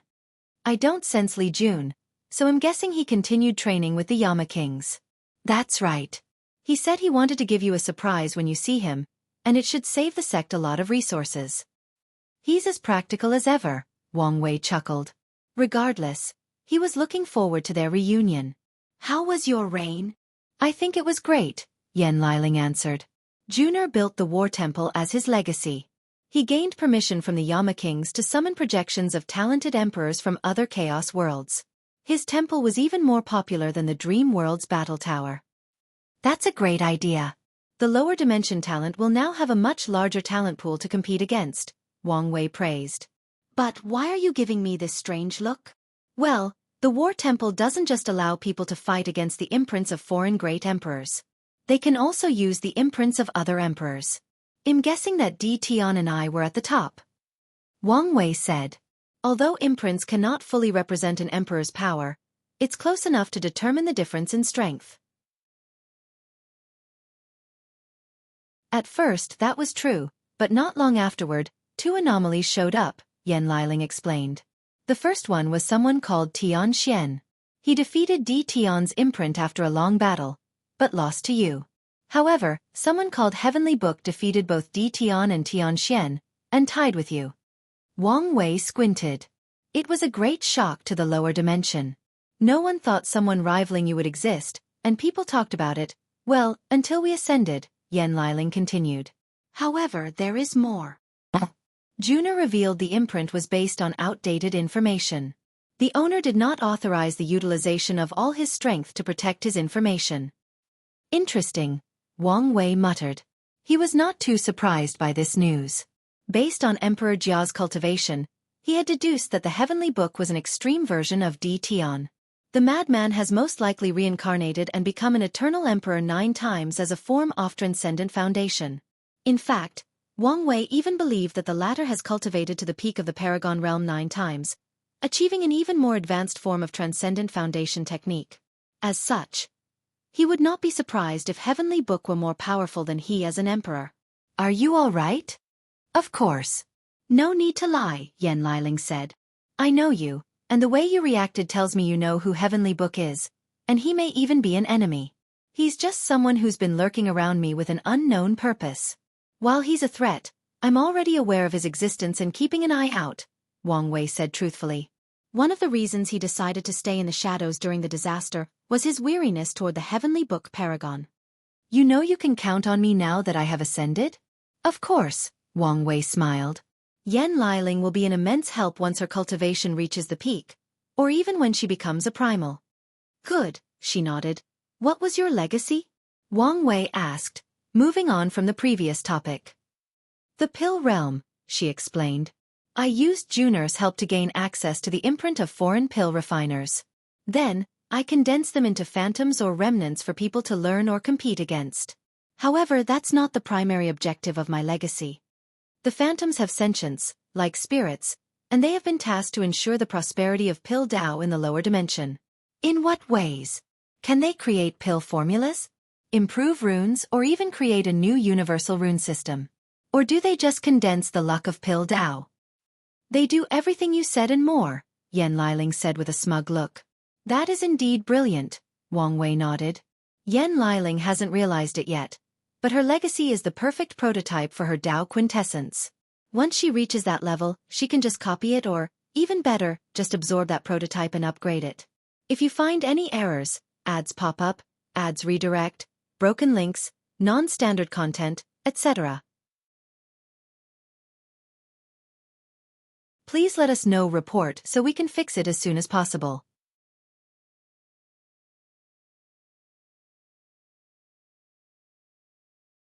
Chapter 1542 Elder Ceremony. For the next half hour, the two talked, ate, and drank. Yan Liling did most of the talking, recounting everything that Wang Wei missed in the lower dimension. It appears the lower dimension is finally reaping the benefit of the First Origin War, Wang Wei commented. Finally? Hasn't it always been benefiting? Yan Liling asked. A part of her training was history and learning the secrets of the world, so she knew the significant events of the upper dimension and their overall impact on the world, and even the chaos universe. Think about it carefully. Before I came, the number of Eterna in power was pitifully low, with no world having double digits of Eternals. If the lower dimension was the destiny center after the First Origin War, why was such a small number of Eternals produced compared to the upper dimension? I figured it was a matter of quality over quantity, Yan Liling said. It was. That destiny allowed people like the ancestors, Empress Wu, and many other Eternals to prosper and change the world. However, so now, destiny is manifesting in another form. Quantity. Yes and no. The Forerunners have perfected the destiny and improved upon it. They showed the world it was a wise move to give control of the upper dimension to people from the lower dimension. Now, with the improved destiny, the lower dimension can now create both quantity and quality of cultivators, of eternal emperors, Wang Wei analyzed. That would explain why the Heavenly Emperor was so prosperous even after 33 generations, with no signs of slowing down, Yan Liling nodded. Exactly, Wang Wei nodded. Of course, he knew there were bigger things at play behind the Heavenly Emperor's prosperity, but this was not something to discuss with Yan Liling until she reached higher realms. Wang Wei took a sip of his drink.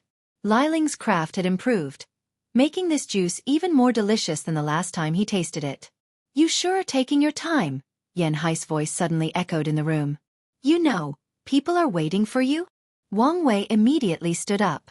I forgot, he said with a slight flush on his face. Hurry up. I'm coming, Wang Wei said before summoning a token to give to Yan Liling.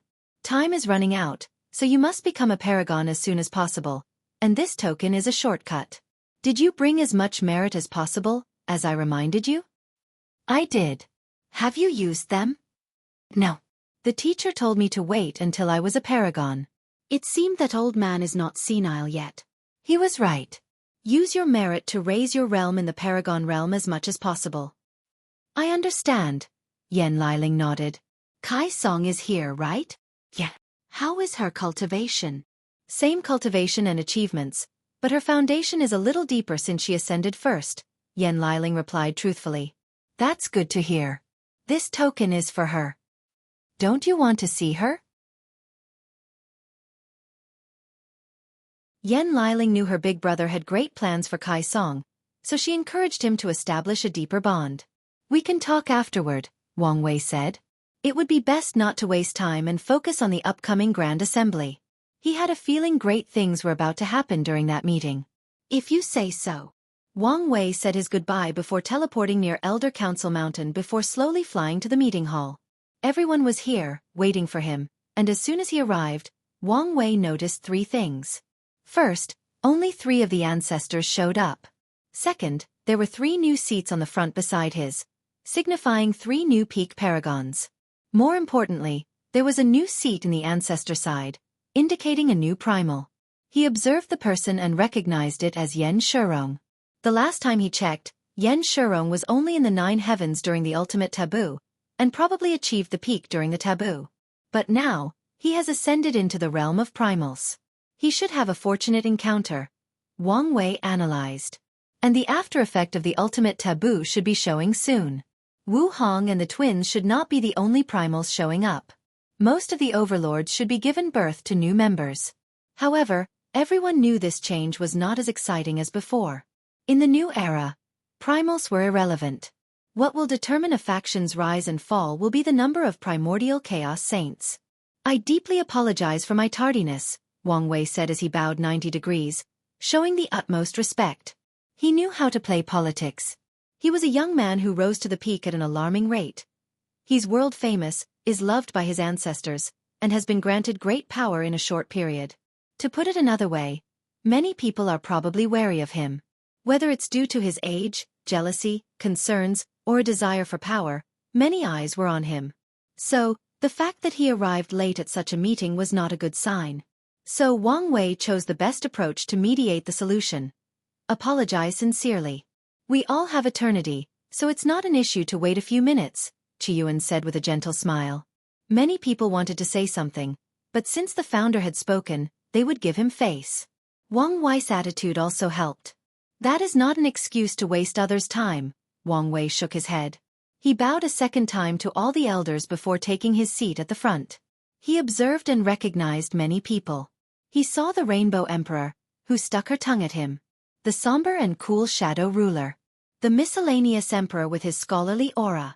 The Turtle Shell Emperor, who was not wearing his shell, but had designed it on his blue robe. The latter nodded to him before continuing to flirt with an elder in the back row. Hell Judgment had his eyes closed. It's apparent he was a loner. The first order of business is about your elder ceremony, Qiyuan continued. Although it's a tedious process, it involves the luck and destiny of the sect, so this must be done. Since you don't want any grand celebration, let's use the next few days to get it over with. The ceremony process was not complicated. Wang Wei needed to isolate himself in mediation for 3 days, bathe in incense, and wear white. Then, he would salute a white altar with many of the elders as witnesses. As soon as Wang Wei finished praying at the altar, the sky changed. The sect's Qi Luck Dragon, a grand and noble white dragon, manifested between heaven and earth. Such a sight is normal for every ceremony. But what happened next shocked almost everyone. The dragon roared happily to the sky before manifesting grand visions around him. It then flew toward Wang Wei and motioned for him to get up on its head. Although surprised, Wang Wei nodded before jumping on. The dragon proceeded to condense a golden-purple robe that wrapped neatly around Wang Wei before parading him for half an hour around the sect. Now do you understand why I put so much energy and faith in him? Qiyuan muttered to the other elders with a small smile. Before the meeting, Qiyuan felt the sect's acquiring a new source of memorialized luck from Wang Wei's acquisition of the Void Illusion realm. He hid the changes to the sect's luck out of caution, and because he wanted to reveal it in the meeting to build momentum for Wang Wei. The elders were at a loss for words. Many of them have been in the sect since it was known as the Myriad Emperor sect, and throughout their lives, they have never seen an elder so grandly celebrated after a ceremony. So this is why you've been insisting he's the future of the sect, Yan Shirong uttered. He was a young man with bright blue eyes, incredibly handsome with a chiseled jaw as a defining characteristic. He wore a blue robe with clouds, with a scent of nature that was alluring to man and woman.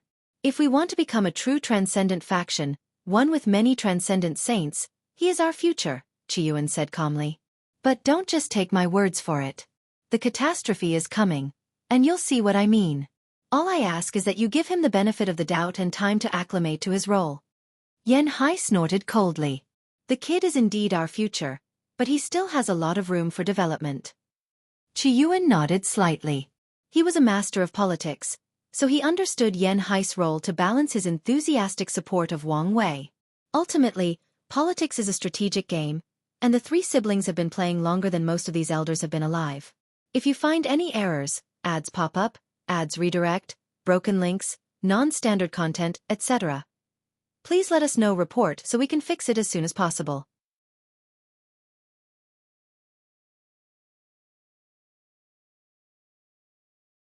Chapter 1543 The Elder Council, I. This was quite the ride, Wang Wei muttered as he flew toward the Elder Council mountain. His glamorous clothes had been dispersed, meaning he was back to his white ceremonial clothes. However, Wang Wei changed to his iconic purple robe with golden stitching on the cuffs, featuring symbolic or decorative motifs of strings and control. Enjoying yourself? It was quite an interesting experience, Wang Wei smiled.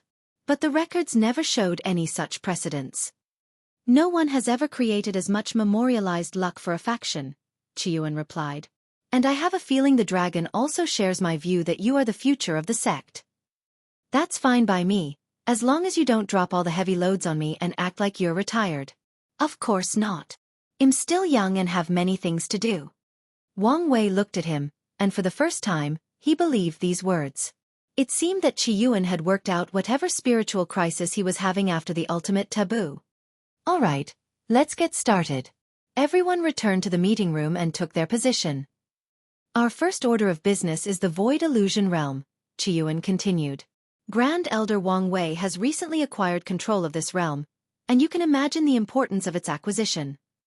The disaster is coming, and it should be our main means of communication, someone communicated. We used it during the First and Second Origin War. I don't see why we shouldn't use it again. Now that we control it, we will have more power during the assembly. Forget about the power, said Grand Elder Li Shengzong, the former patriarch of the Li clan. We should be worrying about security. What do you mean? In the previous wars, we didn't have to worry about the enemy taking control of the Void Illusion realm. However, with primordial saints existing and probably participating in the disaster, this should be a major concern. I didn't think of that. But can we even ensure adequate protection? Do we need to rely on Buddhism for this matter? If we do, we will have to share control of the realm with them. Should we be worrying about such a minor matter? A disaster is coming, and we don't even know if we'll survive. Our priority should be our safety, not power or control.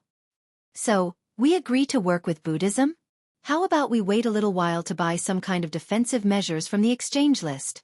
We know there will be resources at the Transcendent Saint level. Can we afford it? And even if we can, is the price worth it for the Void Illusion realm? That's a fair point. Everyone shared their thoughts and opinions before silencing themselves and looking at the ancestors. What do you think? Qiyuan asked. We have two choices. Work with Buddhism or Heavenly Tao, Yan Shurong said calmly. The Void Illusion realm is a fundamental part of the eternal Ascension world, and Heavenly Tao should be more than capable of ensuring its safety.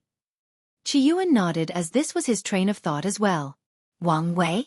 What do you think? Under normal circumstances, I would recommend working with both. Communication is key to any war or conflict, and securing our primary means of communication should be a top priority.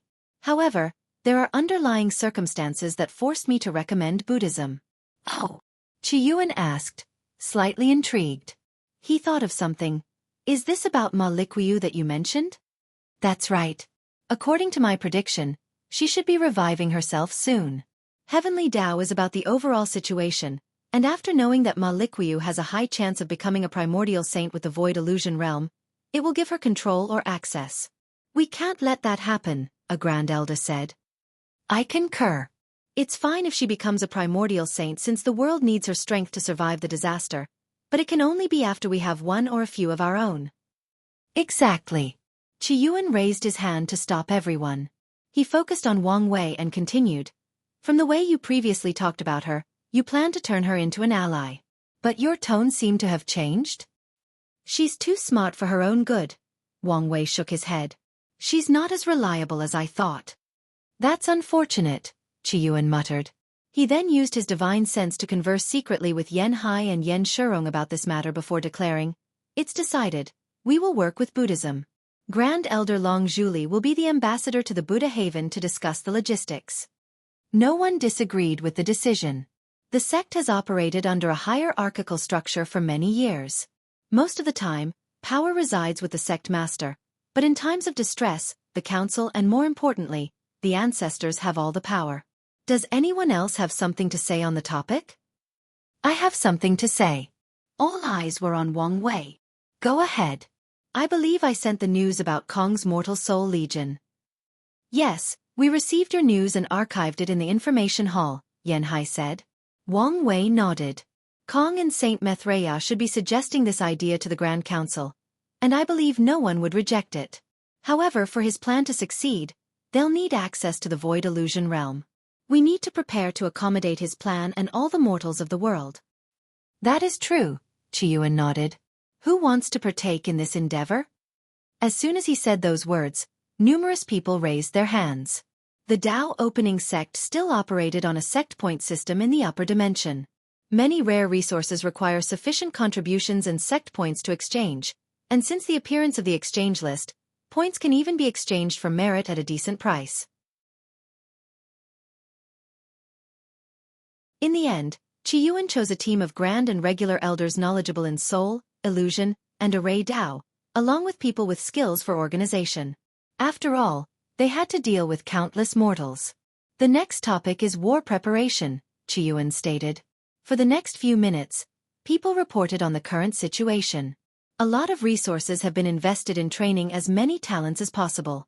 The sect has also increased its recruitment numbers, even lowering the requirements slightly to compensate for the high casualties in the disaster. However, someone suggested that since they lowered the requirements, they should increase the intensity of the disciples' training. Almost everyone agreed with this suggestion, with a few disagreeing, feeling the sect should continue its path of cultivating elites. These people wanted the requirements to be even harsher. Ultimately, the ancestors opted for the low-requirement, high-intensity training approach.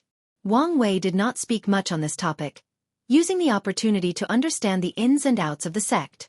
These people have more experience than he regarding preparing for large-scale wars and have basically perfected the sect system. His input was not required. Once the topic of war preparation ended, Qiyuan was about to continue with the next topic when he sensed something. A shadow appeared behind him. The person lowered his head and muttered something in his ears that only he could hear. The tension in the room suddenly thickened when everybody saw the deep furrow in Qiyuan's brow. They waited with bated breath until the shadow disappeared. We failed to find the disaster's origin. His words confused most people as they were not privy to the information. So, Qiyuan sent the information into everybody's mind. Qiyuan once insisted on buying news about the disaster gate from Wu Hong, because he had a special technique to find the origin of things. After years of preparation, he used the technique and was directed to a timeline in the infinite trichiliocosm. Out of precaution, Qiyuan sent causality-free clones to investigate. However, he just received the news that all the clones died without the ability to resist. More importantly, that timeline disappeared. An entire timeline disappeared? What power is required to do such a thing? Unlike our primordial timeline, there are not as many rules and regulations. So, the power needed could be as low as the first step or as high as the third step. You might as well not say anything. An elder rolled her eyes. It's obvious that only the people in the quintessence realm could do this. So, saying any of the three realms could be responsible was the same as not saying anything. No need to panic, Qiyuan reassured everybody. Heavenly Tao has been preparing for this disaster, so there is no way it will not control the scale. The highest cultivators appearing will probably be tribunal saints, and they will be the weaker end. A being on par with Grand Tao has no business in this tribulation. Ancestor, you've doomed us all, Wang Wei said with a crying face. Ha! Qiyuan uttered, not hiding his puzzlement. Now that you've said these words, there will definitely be a Grand Tao saint involved somehow, Wang Wei said, wanting to cry but had no tears. Qiyuan wanted to deny his words and tell him to stop speaking nonsense to scare everybody else. However, he remembered that people like them, who are favored by destiny, are trouble magnets. It happened to Heaven Opening, to Qiyuan, and Wang Wei was the worst of the three. If you find any errors, ads pop up, ads redirect, broken links, non-standard content, etc., please let us know. Report so we can fix it as soon as possible.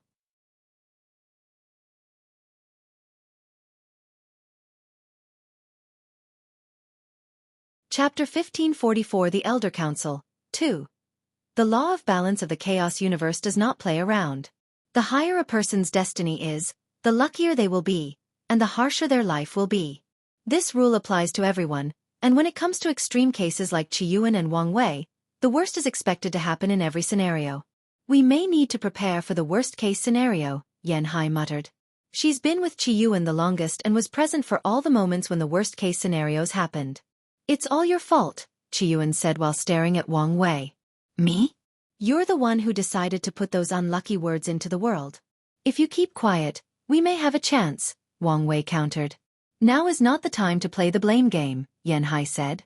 We need a concrete plan. She already noticed several people who could no longer control their auras after realizing a Grand Tao saint might be involved in the disaster. But what can we do? Yan Shirong asked, his lips twitching. He had read the stories of his ancestors, and the current situation made him realize, in hindsight, how harsh their lives had been. He also realized he suffered the most during the ultimate taboo when he was with them.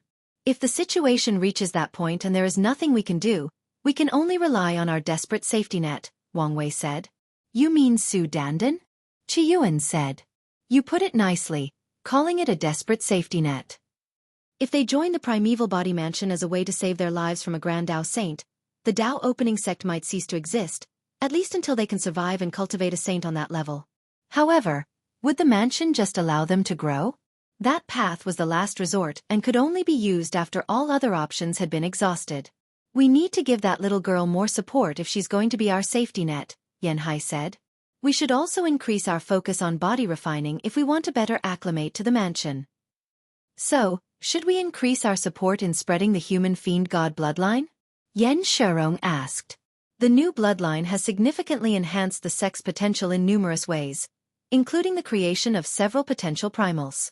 In the previous era, only pseudo-eternals had the opportunity to become primals, unless the cultivators walked the true power Tao realm path and achieved willpower manifestation. Unfortunately, not many people possessed the talent for body refinement, nor could they endure the pain that came with it. The human fiend god bloodline and the current spirit of cultivation of the sect have created numerous primal prospects that can use willpower manifestation instead of Tao will. We should. Even more, we should establish a strict system that encourages the awakening and development of our bloodline. But what about the reproduction issue? Yan Shurong asked. The law of balance of the universe is prevalent everywhere. Fiend gods are born powerful, but they have a slow growth period and low reproductive abilities. Humans are born weak, but compared to fiend gods, their speed of breeding is comparable to bunnies. The human fiend god cannot escape this balance. They cannot be powerful and have high reproduction. Wang Wei has circumvented this balance by sealing the bloodline of clan members, requiring them to awaken at a certain age, with a probability of failure. In other words, human fiend gods are technically born weak. However, this method will not be nearly enough once so many members of the clan have such a powerful bloodline. The way of balance is not a rigid rule or system, but more a will or consciousness that will change and adapt to any situation. Once the Tao opening sect becomes a bloodline faction with billions of members, it will trigger the balance mechanism. No need to worry about it, Qiyuan replied. Yan Shurong squinted as he understood the latter's meaning. Once they have one or a few transcendent saints, they can deal with the mechanism. Or, at the very least, reduce its effect. Now, their focus should be to spread the bloodline to prepare for the disaster and possible fusion with the primeval body mansion. I understand. Qiyuan looked at the elders. No need to panic.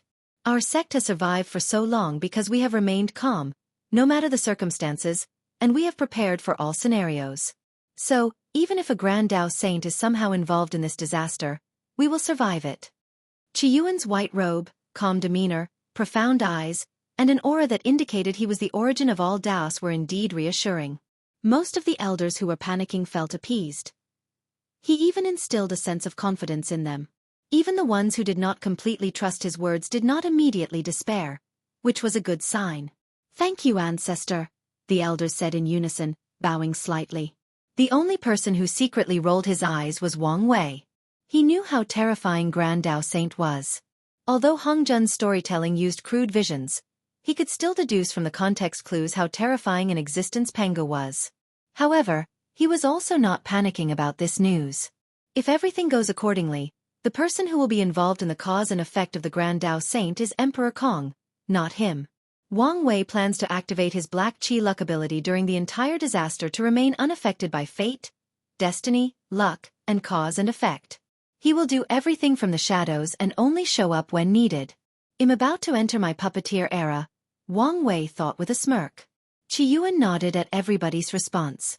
He noticed Wang Wei's anomaly, but he did not point it out. We have 2 more topics to discuss, he continued. The first is about the Grand Assembly. The Qin Saint Court is in charge of this session, so we should prepare for the meeting.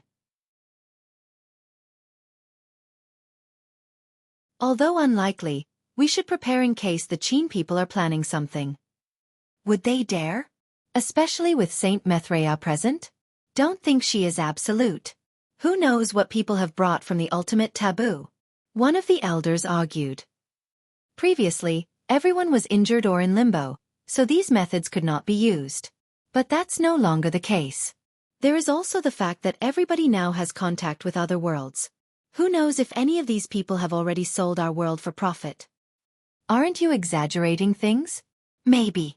But remember, if we can have the primeval body mansion as a backup, why can't they? That's true. The human emperor is a master of luck manipulation, so attendees should prepare. Additionally, their main array is a masterful creation. We should prepare in case they suddenly turn it against us.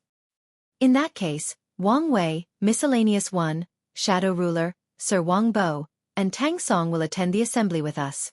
The elders looked at Wang Wei. They understood all the other choices. Grand Elder Shadow Ruler was here in case they needed to escape. Miscellaneous, Wang Bo, and Tang Song formed a team of rune and array masters to deal with the Qin Court's array. So, why was this young Grand Elder chosen? Is this another case of the ancestors' favoritism? Wang Wei smiled before releasing the slight aura of his luck Dao. Then, an understanding dawned on everybody. They had no complaints. Although there were a few people who studied luck, None had such a pure aura. Maybe they would have protested before the ceremony, but now everybody chose to hold their tongues. Let's continue, Qiyuan said. One of the primary discussions is the fate of the Primarchs. What's your opinion? What is there to discuss? This is the perfect opportunity to weaken the temple. But is it that simple? We know the potential of the demon race. They have been occupied dealing with the innate demon gods, preventing them from growing and prospering. But once their enemy is out of the way, they will become a major problem. Not really. They still need to battle the temple, which means they will suffer immense casualties in the process. When they take the time to recuperate, we will use that opportunity to leave them behind. Why be so nice? We can secretly destabilize their faction and ensure they never recuperate. I strongly disagree. We always had a somewhat amicable relationship with the demons. If we interfere too much in their affairs, it may drive them into cooperating with the Grand Sect Alliance. You guys need to stop thinking like it's the previous era, and think about the future. Saint Methreya has already shown signs that she expects cooperation from all the overlords to survive the catastrophe. Do you really think she'll allow anyone to weaken the demon race? You have a point.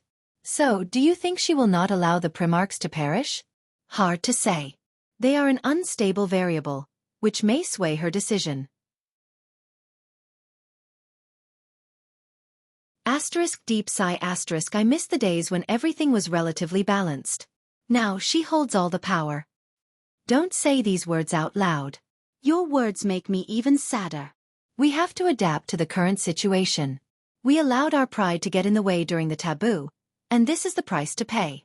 If you find any errors, ads pop up, ads redirect, broken links, non-standard content, etc., please let us know. Report so we can fix it as soon as possible.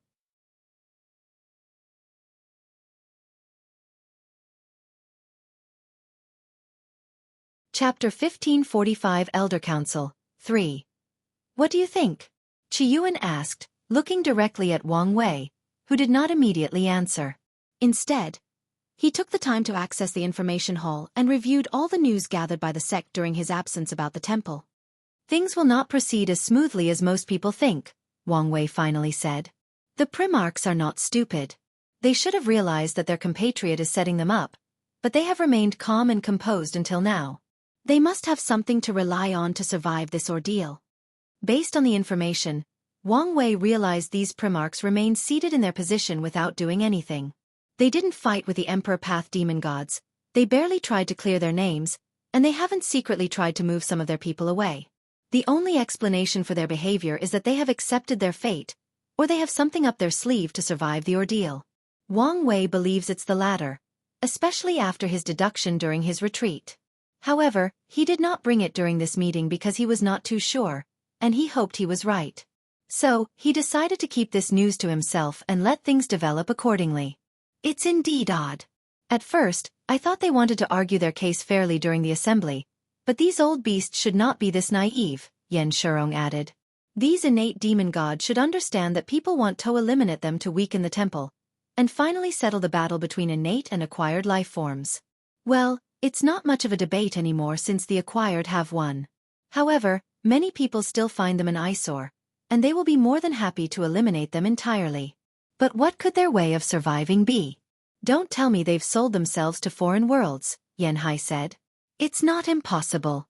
They are not desperate and will probably do anything to survive, Qiyuan frowned. Who would they join? An elder asked. It could be any Transcendent faction, or maybe the Heaven Law World, someone suggested.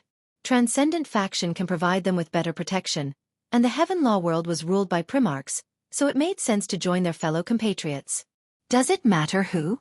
We should focus on how to respond if it's true. It does matter. These traitors must have sold our news to other chaos worlds.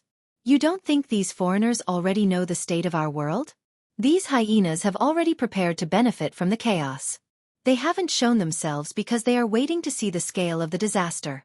They want us to bear the brunt of the first wave of attacks. Wang Wei frowned after hearing these words. Why wasn't the Hong protection system activated? According to his fiancée, the system was not designed to protect the world from invaders, but it could also intercept communications.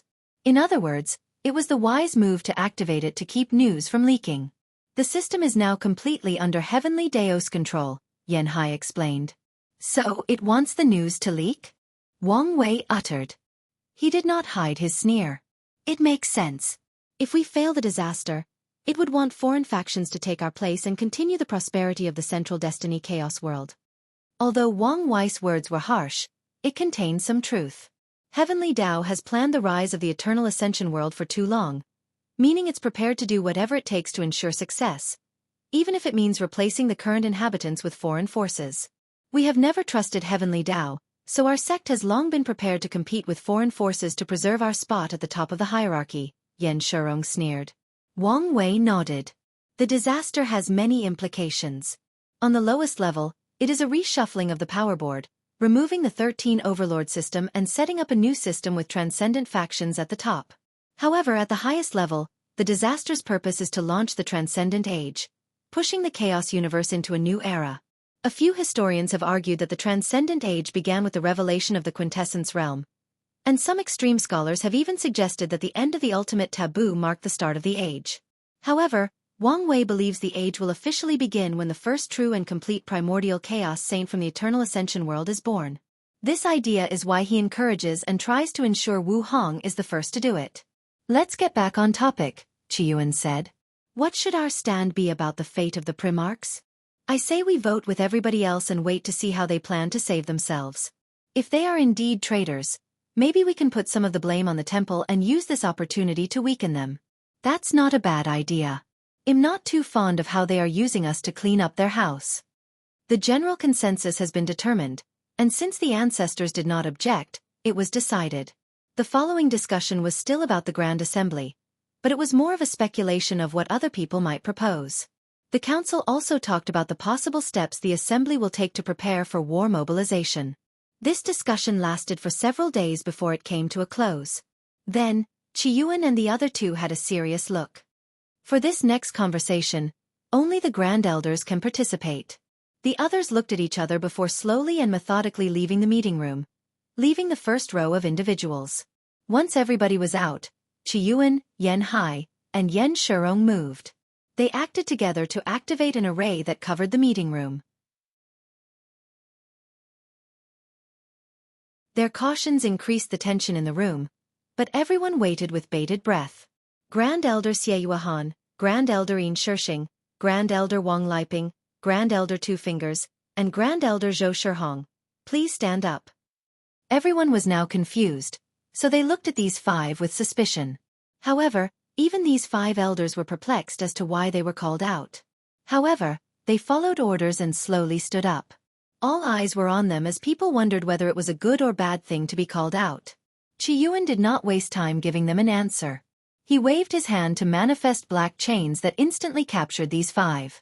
Ancestor, what's the meaning of this? Wang Liping yelled. Yes, we did nothing wrong.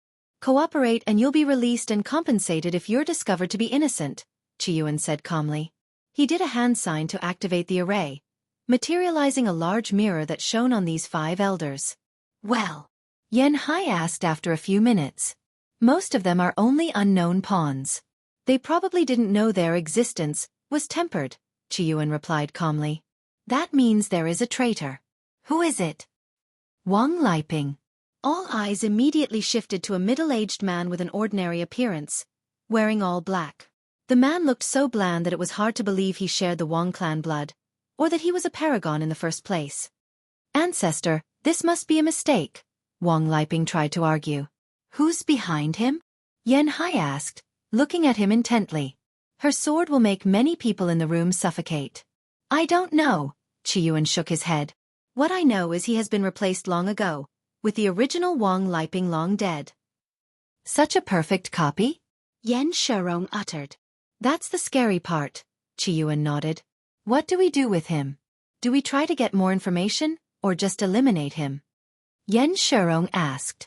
The power that can make such a perfect copy is not something we can meddle with currently, so he must be eliminated, Qiyuan said firmly. No, you can't do this, I am... A sword strike with unparalleled speed strikes out, instantly eliminating his body and soul. Yanhai then closed her eyes to sense something. Less than 20 minutes later, She entered the river of time and returned a few minutes later. Everybody then sensed a slight change in the sect's luck. They understood what had happened. Grand Elder Liping was dead. They looked at Xianxia with deep fear. They knew primals were scary, but this was on another level. The person most shocked by this event was Yan Shirong. He was on cloud 9 after becoming a primal, but after seeing how fast and easily Xianxia found Wang Liping's time mark and killed him, he realized there were levels to primals. What should we do with the rest? Xianxia asked. Wang Wei, can you help them? Qi Yuan asked. I'll try. Wang Wei approached the captured elders and observed for a few minutes. Then, he started putting acupuncture needles all over their bodies. If you find any errors, ads pop up, ads redirect, broken links, non-standard content, etc., please let us know report so we can fix it as soon as possible.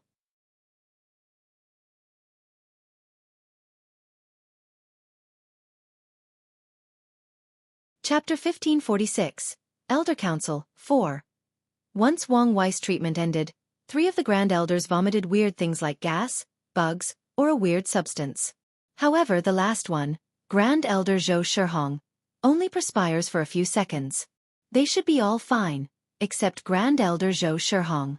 Whatever methods used on him is behind my ability, Wang Wei said. What do you think we should do with him? Qi Yuan asked.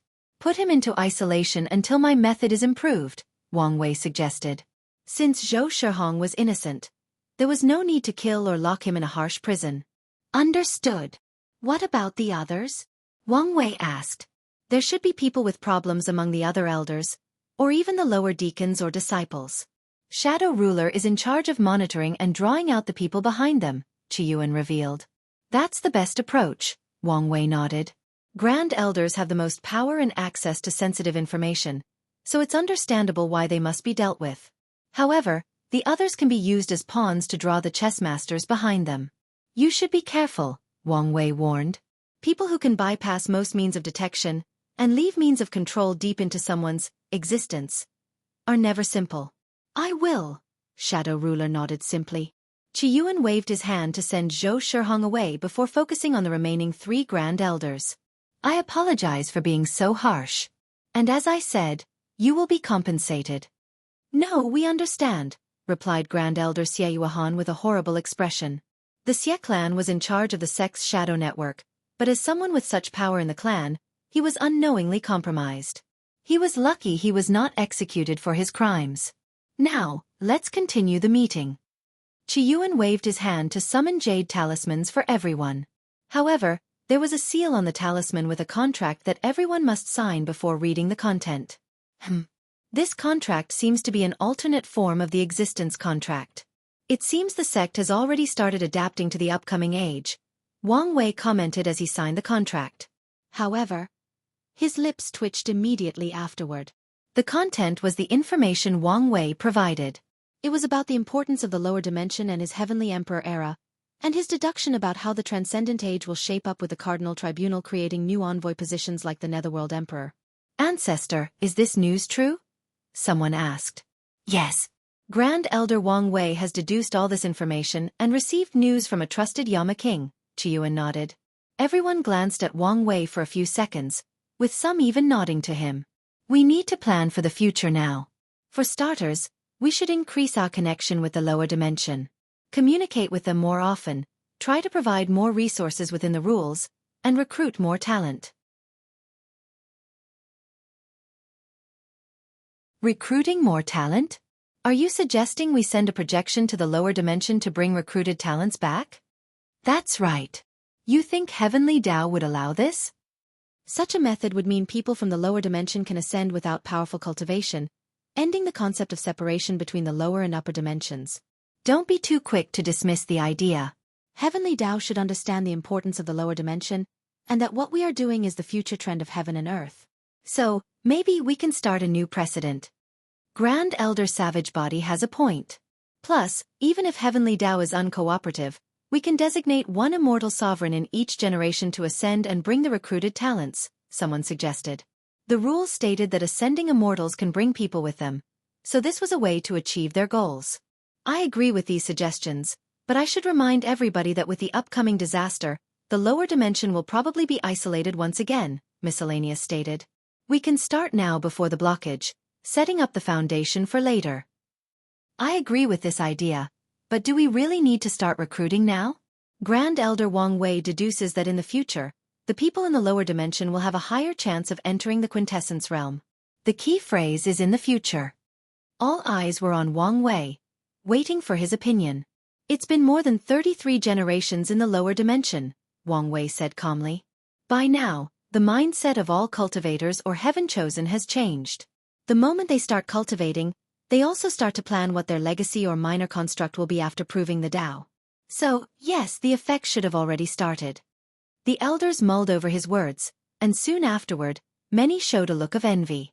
Imagine if they had started planning on how to build a construct, which is something crucial to Grand Tao Saints, at the age of 14 and 15, when they began cultivating. The benefits of such an advantage are immeasurable. Maybe we should start training our disciples with the same mindset, Yanhai suggested. What do you have in mind?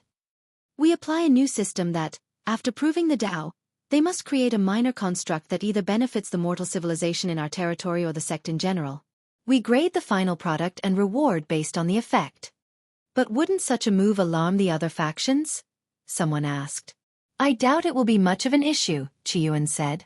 Few people will be able to deduce that a grand construct is the key to becoming a Grand Tao Saint, and even if they did, they might not be able to connect it to what the Tao opening sect or the lower dimension is doing. More importantly, their sect is known for trying different methods of training their disciple. So many people will think as such for a while. By the time everybody catches up, they will have an overwhelming advantage. What do you think? Yanhai said, looking at Wang Wei. I support the idea, but I think our focus should be on the lower dimension. You don't think the effect will be the same? It won't, Wang Wei replied, a little too reassured. The concept of creating a minor construct has become a cultural zeitgeist in the lower dimension. Everyone wants to do it because it's the way for them to achieve fame, wealth, and to be forever immortalized in the annals of history. I would not be surprised if there is already a trend of selling or stealing other people's ideas for constructs. That's how vital and ingrained the process will be to the lower dimension. And you seem to have overlooked what makes these things minor construct. Heavenly Tao accepts these dimensions and fuses them as an essential part of the world, granting the creator passive knowledge of the essence of a heaven and earth construct. In other words, the one our disciple would create would be mere copies, and not valid constructs, unless heaven and earth acknowledge them. I'm not even mentioning other things like the merit received for the achievement and the blessing of destiny of the Heavenly Emperor era. We could do our best to make our disciples here have a similar mindset and benefit, but it will not be the same. Wang Wei built the Dream World and the Heavenly Emperor system, and during his retreat, he also learned the essence and advantages of these minor constructs. He plans to use the knowledge he received from the minor construct to help him create his flawed Tao quintessence. The room entered a momentary silence due Wang Wei's words. Everyone frowned or had a pondering look, especially the sect members with origins in the upper dimension. In that case, why don't we send our disciples to cultivate in the lower dimension? Grand Elder Li Shengzong said. Wouldn't that cause more problems? We want to set a positive trend for Heavenly Tao. But if we start interfering with the prosperity of the lower dimension, we will probably be punished instead of being granted an exception. We don't have to send many people. We can choose the most talented and send them when they are still mortals, forcing them to grow from the lowest level. We can even ask them to only compete in the heaven wills of foreign worlds and leave the Myriad Emperor world alone, Li Shengzong continued. It could help if their people stay away from the destiny center of the lower dimension. We can try and see Heavenly Tao's response, Miscellaneous said. However, I recommend we send projections to try and study these minor constructs. We may benefit more from this approach. That's not a bad idea. However, Grand Tao will not appreciate so many projections, even if we were to seal our strength to the limit of the lower dimension. So, how about a schedule? Turtle Shell suggested. I agree. In that case, let's create a concrete plan, Chiyuan nodded. Everyone discussed and created a concrete plan for all the previously discussed topics. The council then elected individuals who would execute these resolutions and planned a reward for them in recognition of their work. However, the meeting was not over, as they had only discussed the issue of the lower dimension. The next topic was the division of the Transcendent Age and the role of the Cardinal Tribunal. And the person who started the conversation was Hell Judgment. If you find any errors, ads pop up, ads redirect, broken links, non-standard content, etc., please let us know report so we can fix it as soon as possible. You're tuning in to the Wisdom Diary YouTube channel. Don't forget to subscribe and join us on this journey to catch the most captivating stories.